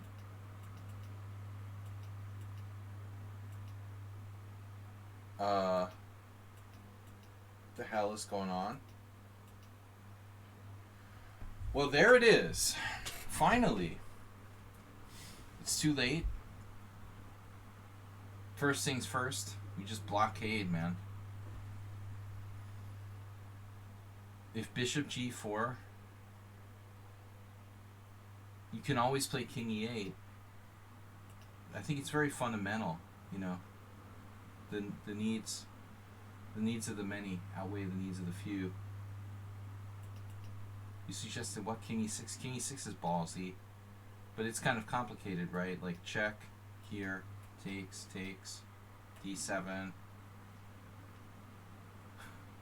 Bishop takes d7, bishop takes f5, check. Ooh, there's rook takes d7 too. Is that even good? Probably doesn't work. So bishop takes f5, king f5, rook takes d7. You see, like all hell could break loose if you're not careful. I mean, maybe you're still better here, but it could get really crazy. Maintaining the blockade of the passed pawn, it's like straight up classic, you know, very important.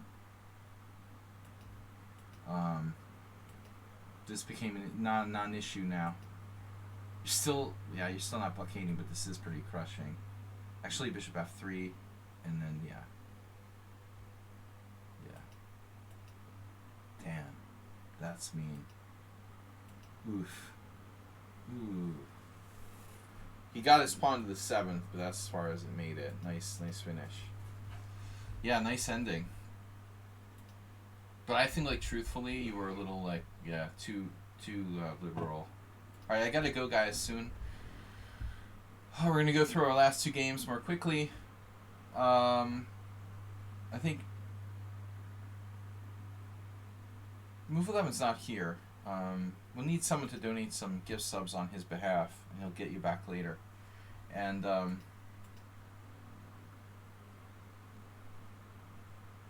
Schumacher probably passed out under the table. Opening was your main mistake, dude. That was shaky. That line should not be a problem for black. You know, I am surprised though, like how well white has scored in that. It looks totally stupid for white. But I mean, look, just study like Vacher Legrave games, and you're fine. It's interesting though that Vacher like played like 5 different ways. I think that's the way you have to be in something like the Grunfeld. If you're too predictable, people will like kill you. If you're gonna play like one opening like him, you have to literally play every variation. That's like how Gashima was in the Benoni. Most people have like many openings, but if you're like a specialist, like Vacher is like Najdorf, Grunfeld.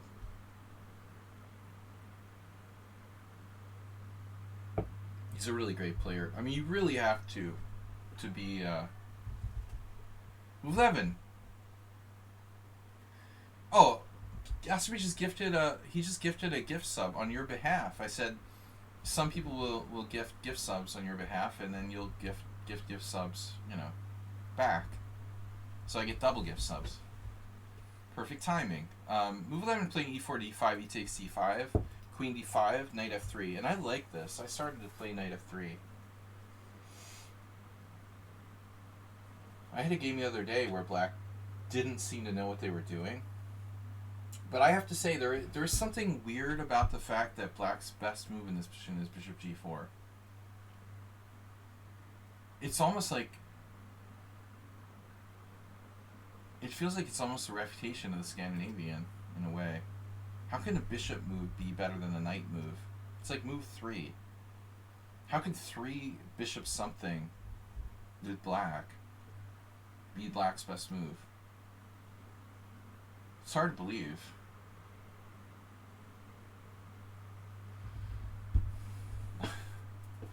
I had a funny game where I played like bishop f5 the other day, just for fun, against somebody. This is a novelty now, queen d8. Not a novelty in lichess bullet games where people like pre-move queen d8. That's pretty funny though. I would definitely not play knight c3 now. I had some center attack once. What did I do? I guess I did this, and my opponent played queen d1. I was like, okay, thanks for the pawn, bro. This is another reason to play knight f6 against the center attack. Like, there's a chance your opponent pre-moves queen d1, and you could just like take the free pawn with knight takes e4.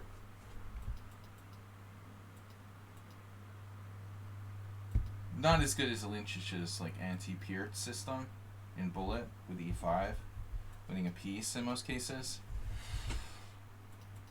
I like how Zlatko said, like, oh, it's okay if they don't play knight f6. Like, this is not so bad. Alright, e4, d5, takes, queen takes, knight f3. Yeah, I mean, this pisses me off. Like, bishop g4, is that really... Why doesn't black have a better move than that?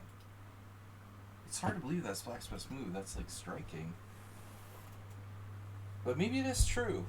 Well, anyway, like, this is the critical test. But move 11's going to play queen d8. Okay.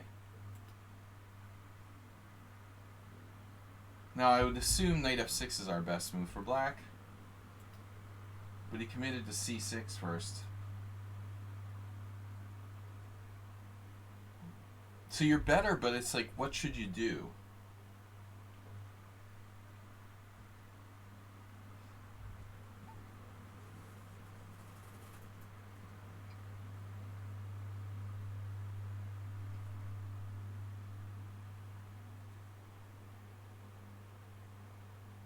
I mean, bishop c4 is definitely not a bad move.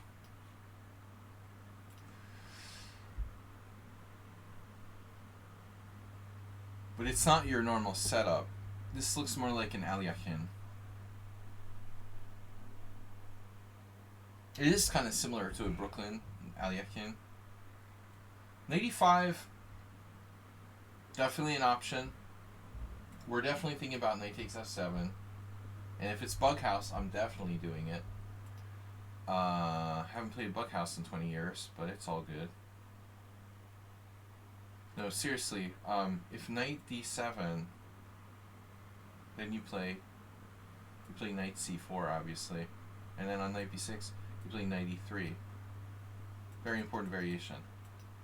But in all seriousness, what should white do? I mean, bishop e2 is solid, but kind of passive. So you decided to play c4. But now you're playing a queen pawn game. It's good, but is it right for you? Bishop d3 common in Brooklyn. Okay. Now that's an interesting question, but now this seems to be logical. I guess you have knight d2. Bishop d3 is interesting. If we compare it to the Brooklyn Aliakin, yeah, I guess the question is how you meet bishop g4. You can't like just sack a pawn. You have to play knight d2 now. But I guess there you're threatening h3, and then black's whole position comes into question. His whole existence. You have this. I don't know. More questions than answers. I don't know what the best move is for white. But c4 is interesting. Now black plays bishop g4. Queen pawn game-esque. Is queen b3 an option?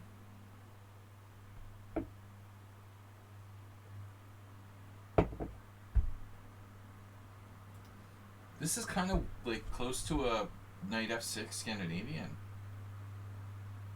The Plaskett variation. Preparing bishop c4. No.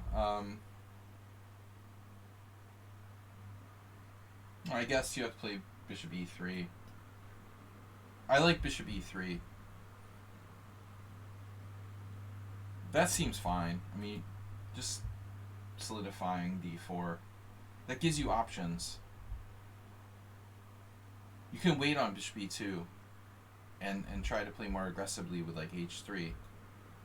This actually seems right. I think bishop e3 is better than bishop e2. Computer not agreeing right away. Slowly it's coming around. I mean, alright, it may not be better, but it's more dynamic. I know the Asterbait maneuver. Very dynamic. Bishop e3, very dynamic. So you played safe, he plays e3. Knight c3. This is really bad. There's no way I'm freaking playing bishop e4 with black here. That's definitely sus. His position is like a... After knight f6 is basically similar to a normal knight f6 Scando. Does this transpose, by the way, to something? Damn, he's transposing to something with knight f6. Maybe it's just the queen d8. Clearly black has to play knight f6. This is insane. I mean, you have every move here available. You could play like queen b3. Like, how does black even answer queen b3? There's no good suggestion. What does he do? Like queen e7, a3, bishop a5? What is black going to play here? Seriously, queen e7, a3, bishop a5 with the idea of bishop d8? Get like a Lembit Ol going on? Everyone saw bishop a5 except for you. I mean, how does he protect against... What does he even do in this position? Knight a6. I'm missing knight a6. Yeah. Okay, knight a6 is not that bad. It's not that bad. Queen b3 is a little artificial. Hey, just castle. You have a great game. Queen b3 is a bit too much. Alright, now he just lost his mind. Yeah, I thought this was kind of a weak game, move 11. Your opponent was really weak. Move 11, like, plunged the depths of his random games and came up with this. Not quite sure what the question is. Like, hey, look at this, like, random guy I beat.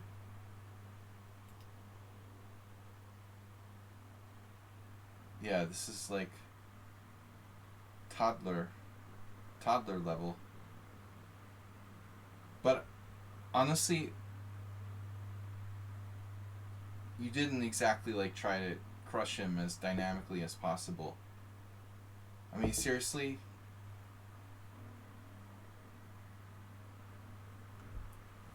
Da-da! Da-da-da! You think, like, maybe this is winning for white? What do you guys think? D5? Move 11 pulled the trigger on the next move after preparing it with rook c1. But it's a bit more dynamic here. Like, this looks seriously problematic for black. But you put your rook on c1 because the rook is so active on c1. I'm just being a smartass. I mean, this is crushing. You know, obviously you're threatening bishop d4, so his only move is knight f6, essentially. You have a massive advantage. There's no way that black should survive here. It's +4. Yeah, d5. Well, it wants to play rook. The engine wants to play rook b1 now. It's clear now. It's going for d5. D5 is a killer, dude. It's like yeah, it's the killer idea. You were just too compassionate with rook c1. Rook c1. Maybe we could come up with like a sort of catchphrase, like there's no need to ever play rook c1 in the king pawn games or something. You know, even that one Aliekin line where I used to play rook c1 is under a little bit of a cloud. Do we ever need to play rook c1 in e4 positions? It's a good question. Never play rook c1 in the king pawn games. It's even kind of lame with d4. I don't like the Capablanca variation of the Orthodox queens. I prefer to play like queen c2. So this is just lame. That's my only criticism of your game, though. Now you play d5, but it's a step too late. He's definitely better off now. His queen is in a safer position. You're only like +2 now. And then I wondered about this. Like, yes, it makes sense, but I kind of want something better, you know. He can take back with the bishop and preserve his structure. That's what happened. You want something more here. But I'm afraid move 11 doesn't have anything more. But really your only mistake. This would have blown him away. This is like serious mistake. This is totally over. Now he's like in the game. Like this isn't killing him anymore. And now this opens it up, but doesn't it seem like black's okay now? H3. Sladgie. We might have to cover the eyes of the viewers if I play H3. I don't know if they'll be able to like withstand the violence. Oh, H3 before taking. Oh, interesting. Okay. Yeah, let's do H3. I like that. Well, he'll probably have to cash out. He'll cash out. Damn, does this work? Maybe Sladgie has a point. Now he takes once. Notice. But not twice. You see, this is the trick. And now run away. And then black will survive. +1.0. He's just living on fumes. But it's just not, it's not game over. I agree, H3 is a better move. You might even get lucky and do something stupid like that. You can blast this bishop or something. H3 is more dynamic. I felt like move 11 didn't get as much as he should have gotten here. And this is like 2 bishops versus 2 knights. Black has really serious chances to hang on.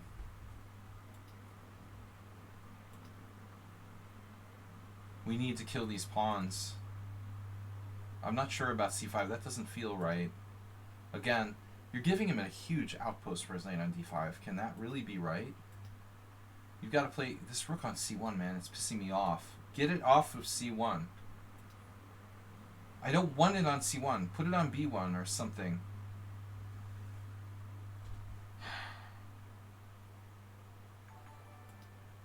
We have a gift. A few seconds. Unbelieve table has followed. Asbury, thanks for the gift sub earlier for Alien Gathering. Yeah, I get the dark squares. But nobody's talking about the fact that, you know, there was voter fraud in the election. What if he goes 95 first, bro? Huh? Now you're not going to get your queen on d6 or whatever. Yeah, it's just convenient, isn't it? You're just like cherry picking those stories, and I'm just screwing around, guys. I like to keep the current events, you know, active in our conversation here. It doesn't make sense, dude. Really. I love the c4 pawn. I love it. It's like controlling d5. It's keeping his piece off that square. You've got flexibility. Go rook b1. Admit you made a mistake with your rook c1. Or if you want to do queen e6, just do it right away. When in doubt, do it right away. You could have done it right away. Right? This is way better. This is a terrible move. Locking position with bishops. Now you're lucky you get this in. Then he does his f rook. Because that's so logical, right? Wait, what's his rook on a8 doing? Why he doesn't want to use this rook? Is there like a reason behind that? If he has to move a rook, I think king h8 is a good suggestion though. Because rooks weren't meant to defend lame pawns. How about e5? Has anyone ever considered that possibility? So it's... You guys agree with me, right? Like, this is the lamest move ever. Rook f e8. What does that do? Now here? Now unfortunately black can't play knight d5. So what? Yeah, anything would have been better.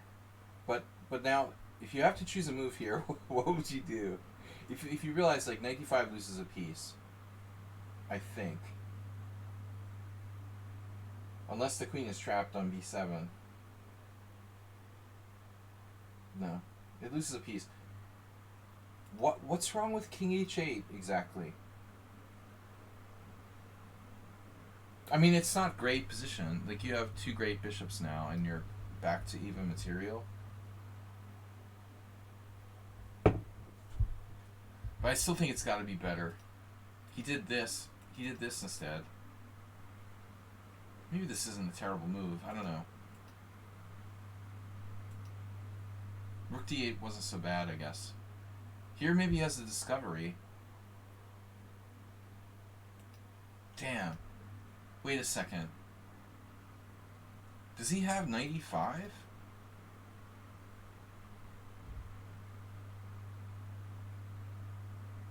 Bishop e8. Rook d6. Pawn d6. Knight e8.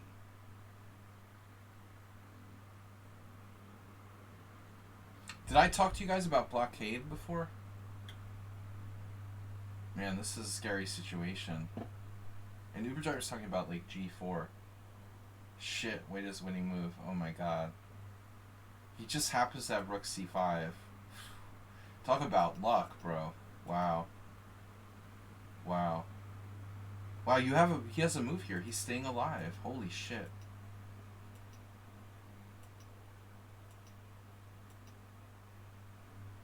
Black is actually okay here.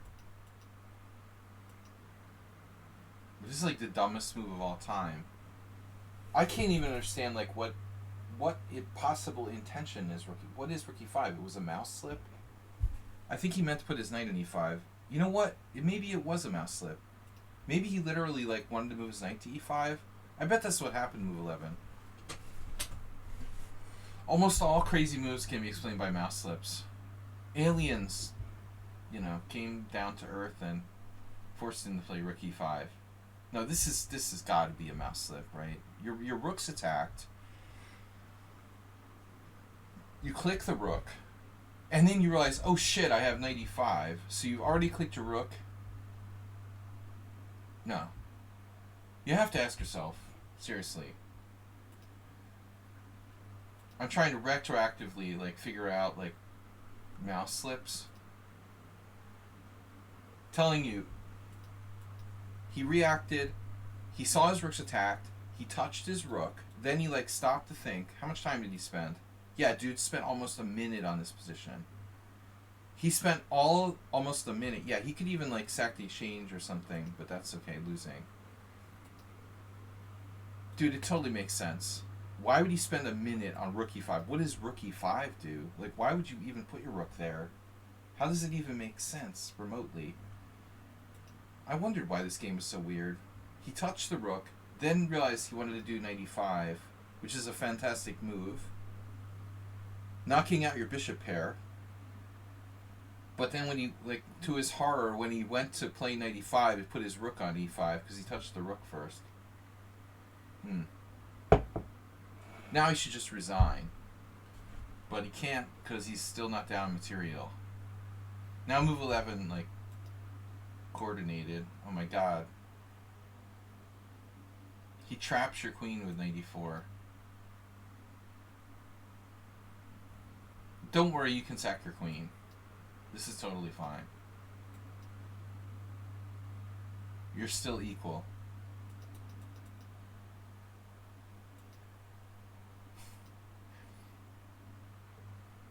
So you have tons of good moves. I just don't know what they are. I don't believe rook e5 intending to trap your queen. It is kind of weird though. You have no squares that are great. Oh, you have queen d4.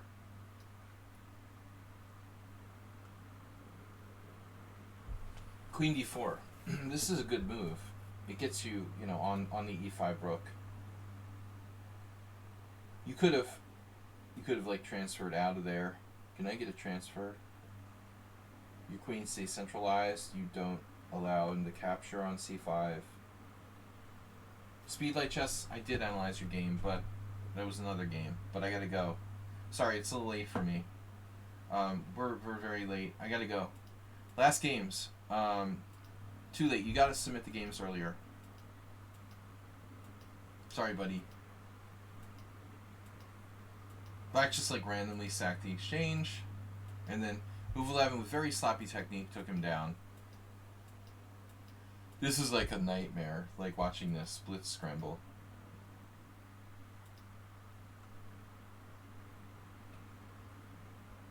Probably you're winning by force, but I would consider just trading down here.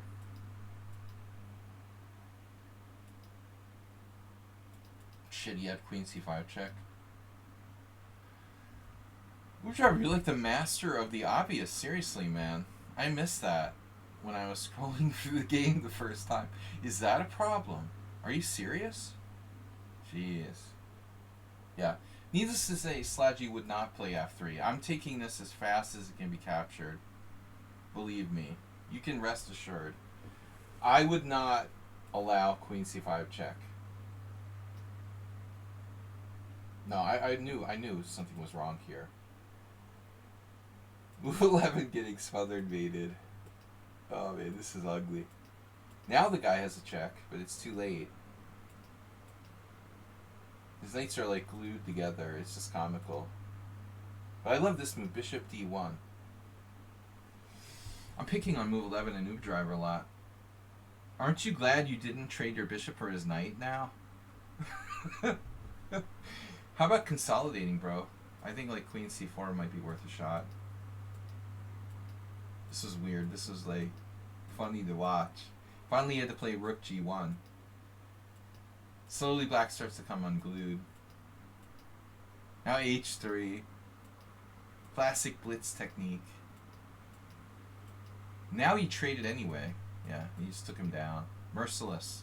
Merciless. Black wouldn't resign. Alright, guys. Last game. I'm going to go over Sladgie versus Schumacher. It's been a really long day. I have a brutal day on Thursdays. Where is it? I gotta go to his study. Sumo. Schumacher. He has a special study. Alright. You're my special friend. Was that Blue Velvet? Does anybody remember Blue Velvet? Alright. You're black against Sladgie. So, Schumacher is black against an IM. Around the same rating as me.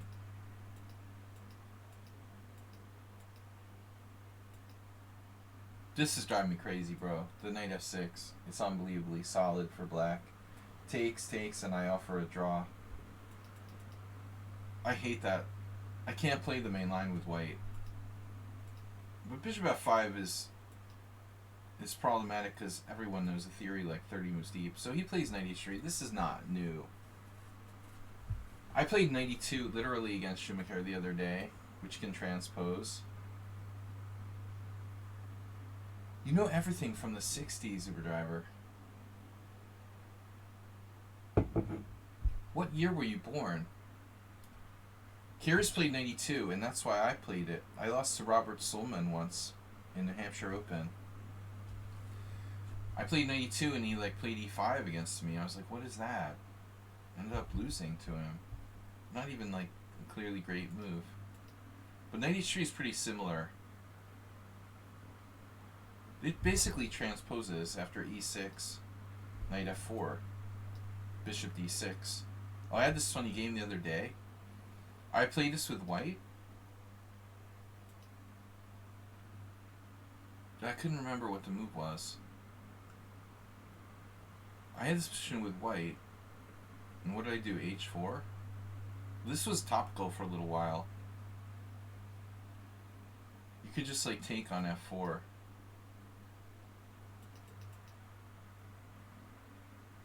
You're definitely supposed to do... Well, Dreyev is I don't know. Got some critical game with it. Not seeing it here. It wasn't played with this move order, though. It was e6. e6, knight f4. Well, that was the time he beat Tivyakov. It was in the informant. When Dreyev did beat Tivyakov. Tivyakov did something ridiculous. He took on g6 or something. Yeah. Oh, there's another Dreyev game. What kind of moron would take on g6 against Dreyev? Who is Colitis? There's someone named Colitis? That's crazy. I can't believe there's someone named Colitis who has multiple games against Yupitian, and I've never heard of him before. That is bizarre, dude. He lost to Dreyev with white? Are you stupid? This is fine for black. You should just play e6. I don't know anything about this 97. I mean, it may be good as well. There's another Dreyev game. Okay, I don't know this line. Okay, but it's different. It's it's not knight e2, it's knight e3. So on knight e2, this is still a thing. On knight f4, you're playing e5. Okay. It seems risky to me, and I'll tell you guys why. Because when we take out your light score bishop, you weakened your light score diagonals. The only thing that's a little weird about this, there's 3 Dreyev games, black. It's just a little creepy on the white square diagonal, but I guess the H file makes up for it. We went out with Dreyev in it was 2000, and we went to this nightclub all night, we drank all night, and did other things, and I came home in the morning at like 6 o'clock in the morning, and we were so wasted. And I remember Dreyev had to play Tibyakov for the tournament, like in the last round or the next last round, and he like destroyed him in this variation with like bishop d6 or whatever, and just like checkmated him. I don't know, in 25 moves. It was insane, and I've told this story before, but it was amazing because the rounds were at 3 in the afternoon. You could go out until 6 in the morning, and that's a really good chess tournament. I mean, if you can go out till 6 in the morning and still have enough time to sleep till the 3 o'clock round. Basically, we went out till 6 in the morning. We had 6, 7, 8, 9 hours till the round started. So he wasted Dreyev. Dreyev wasted Tibyakov, and the game was published in Chess Informant. Won the tournament. But the funny thing was, like, Dreyev and I were out all night drinking, and Tibyakov was like staying in the hotel with his mom. You know, I'm talking about an adult, dude. He was like 27, late 20s. So we're out all night partying, and Tibyakov loses after like hanging out with his mom all night. It's pretty sad. I just thought it was unbelievable. I haven't seen Dreyev in a long time. I tried to get him like to do chess lecture at one point, but he wasn't. His English isn't very good. But he's like the master of these Caro-Kann lines. One of them. Okay, I don't know this variation too much. Check here, queen e5 check. It just seems counterintuitive to me. It's like a Slav though, I guess. So we're out of book now. So weird how few games there are here. Actually, why didn't he play bishop d2?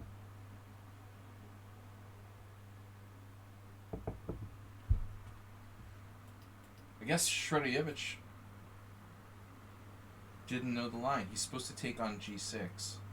Knight g6, hg6. Though I still... Yeah, I mean, white has really equal position. We were talking about how Wolf runs a hedge fund. Oh, wrong Wolf. Okay, e5. He runs a hedge fund.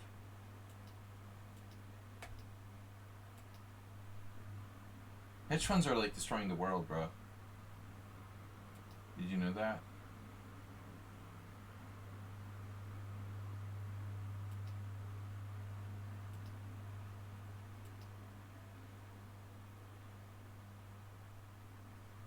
You should tell him that hedge funds like basically destroy the world. Not just that, like environmentally and shit.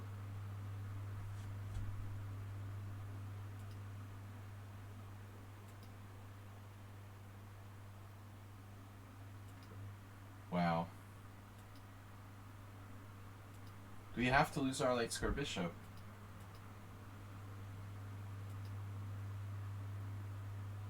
Maybe you want to castle kingside. I don't know what the tempo of this game was. Maybe it was rapid.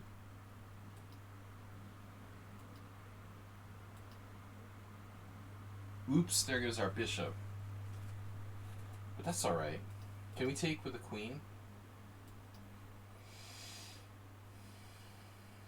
I mean, this would be nice to keep this bishop, dude. Seriously.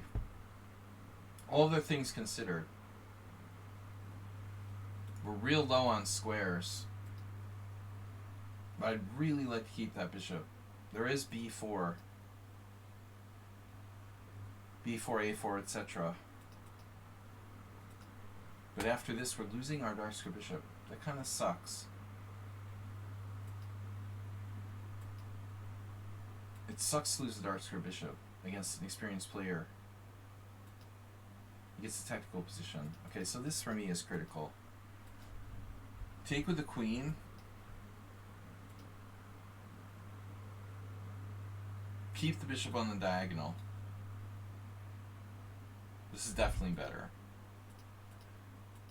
I really don't like this. And f5 walks into like bishop g4.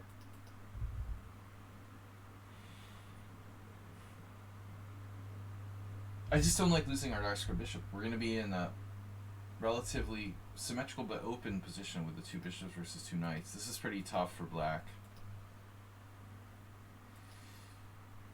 And he's going to technique you. Nice move f5 though. Maybe not.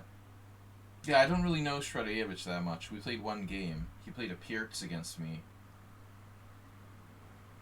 Maybe he's not. He's more an attacking player. He's not really a tactical player, but I'm sure he has like decent technique.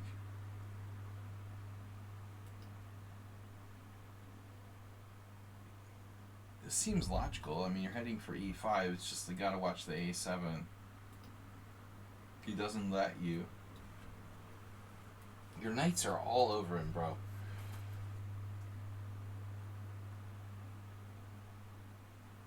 I think just knight f4 and you're like you're a hovercraft. I mean, all your pieces are all over him. Man, I can't believe you didn't play knight f4. I don't really need to analyze anything. I mean, just look at that king and his h-pawns on h5, and your knights are just in his face, and your pieces are active. And g3 is not a problem. And I think that black's okay. Probably. I guess he can take, then he's going to lose his queen, though, if he takes twice. He loses on. So that's all you need to see. And black's okay. Damn, it's plus 1.9? This works. Oh, shit. Oh my god, it actually works. Kidding me. He can take on e4. Holy shit, this must have been the critical moment in the game. But it's perpetual check if you take on f4. So this, everything hinges on this like one tactical variation. Wow. Maybe Schumacher saw it. You can't take an f4. It's at least a draw. It's actually mate, it looks like. So it all hinged on this. Wow. And then black's king is just open. I mean, honestly, like black played pretty aggressively, pretty loosely, and he always does. But I think this was our defining moment in the game. Take with the queen. It's counterintuitive, you know, knight takes, but the point is we're averting that knight d3, losing our dark square bishop. It's all about bishops versus knights in this game. And this is like passive, down a pawn. We're going to get hosed now. Boom. Is there a chance? Wow. Can we move our rook? Rook f8. Checkmate is now unavoidable. Is this a threat? Well, it doesn't look great. I think we're lost here. No, it was bishops versus knights. Really ugly. Alright guys, thanks for joining me. I gotta go. It's super late here. Nice knowing you. We'll see you tomorrow. Friday, rapid challenges. Everybody's welcome. I'll see you then. Have a great night. Thanks Mr. Coffee for not being here. No, he was here briefly. Thanks to all of you for your guaranteed support. I will see you on Friday and Simul on Sunday. Interesting games. Bye-bye.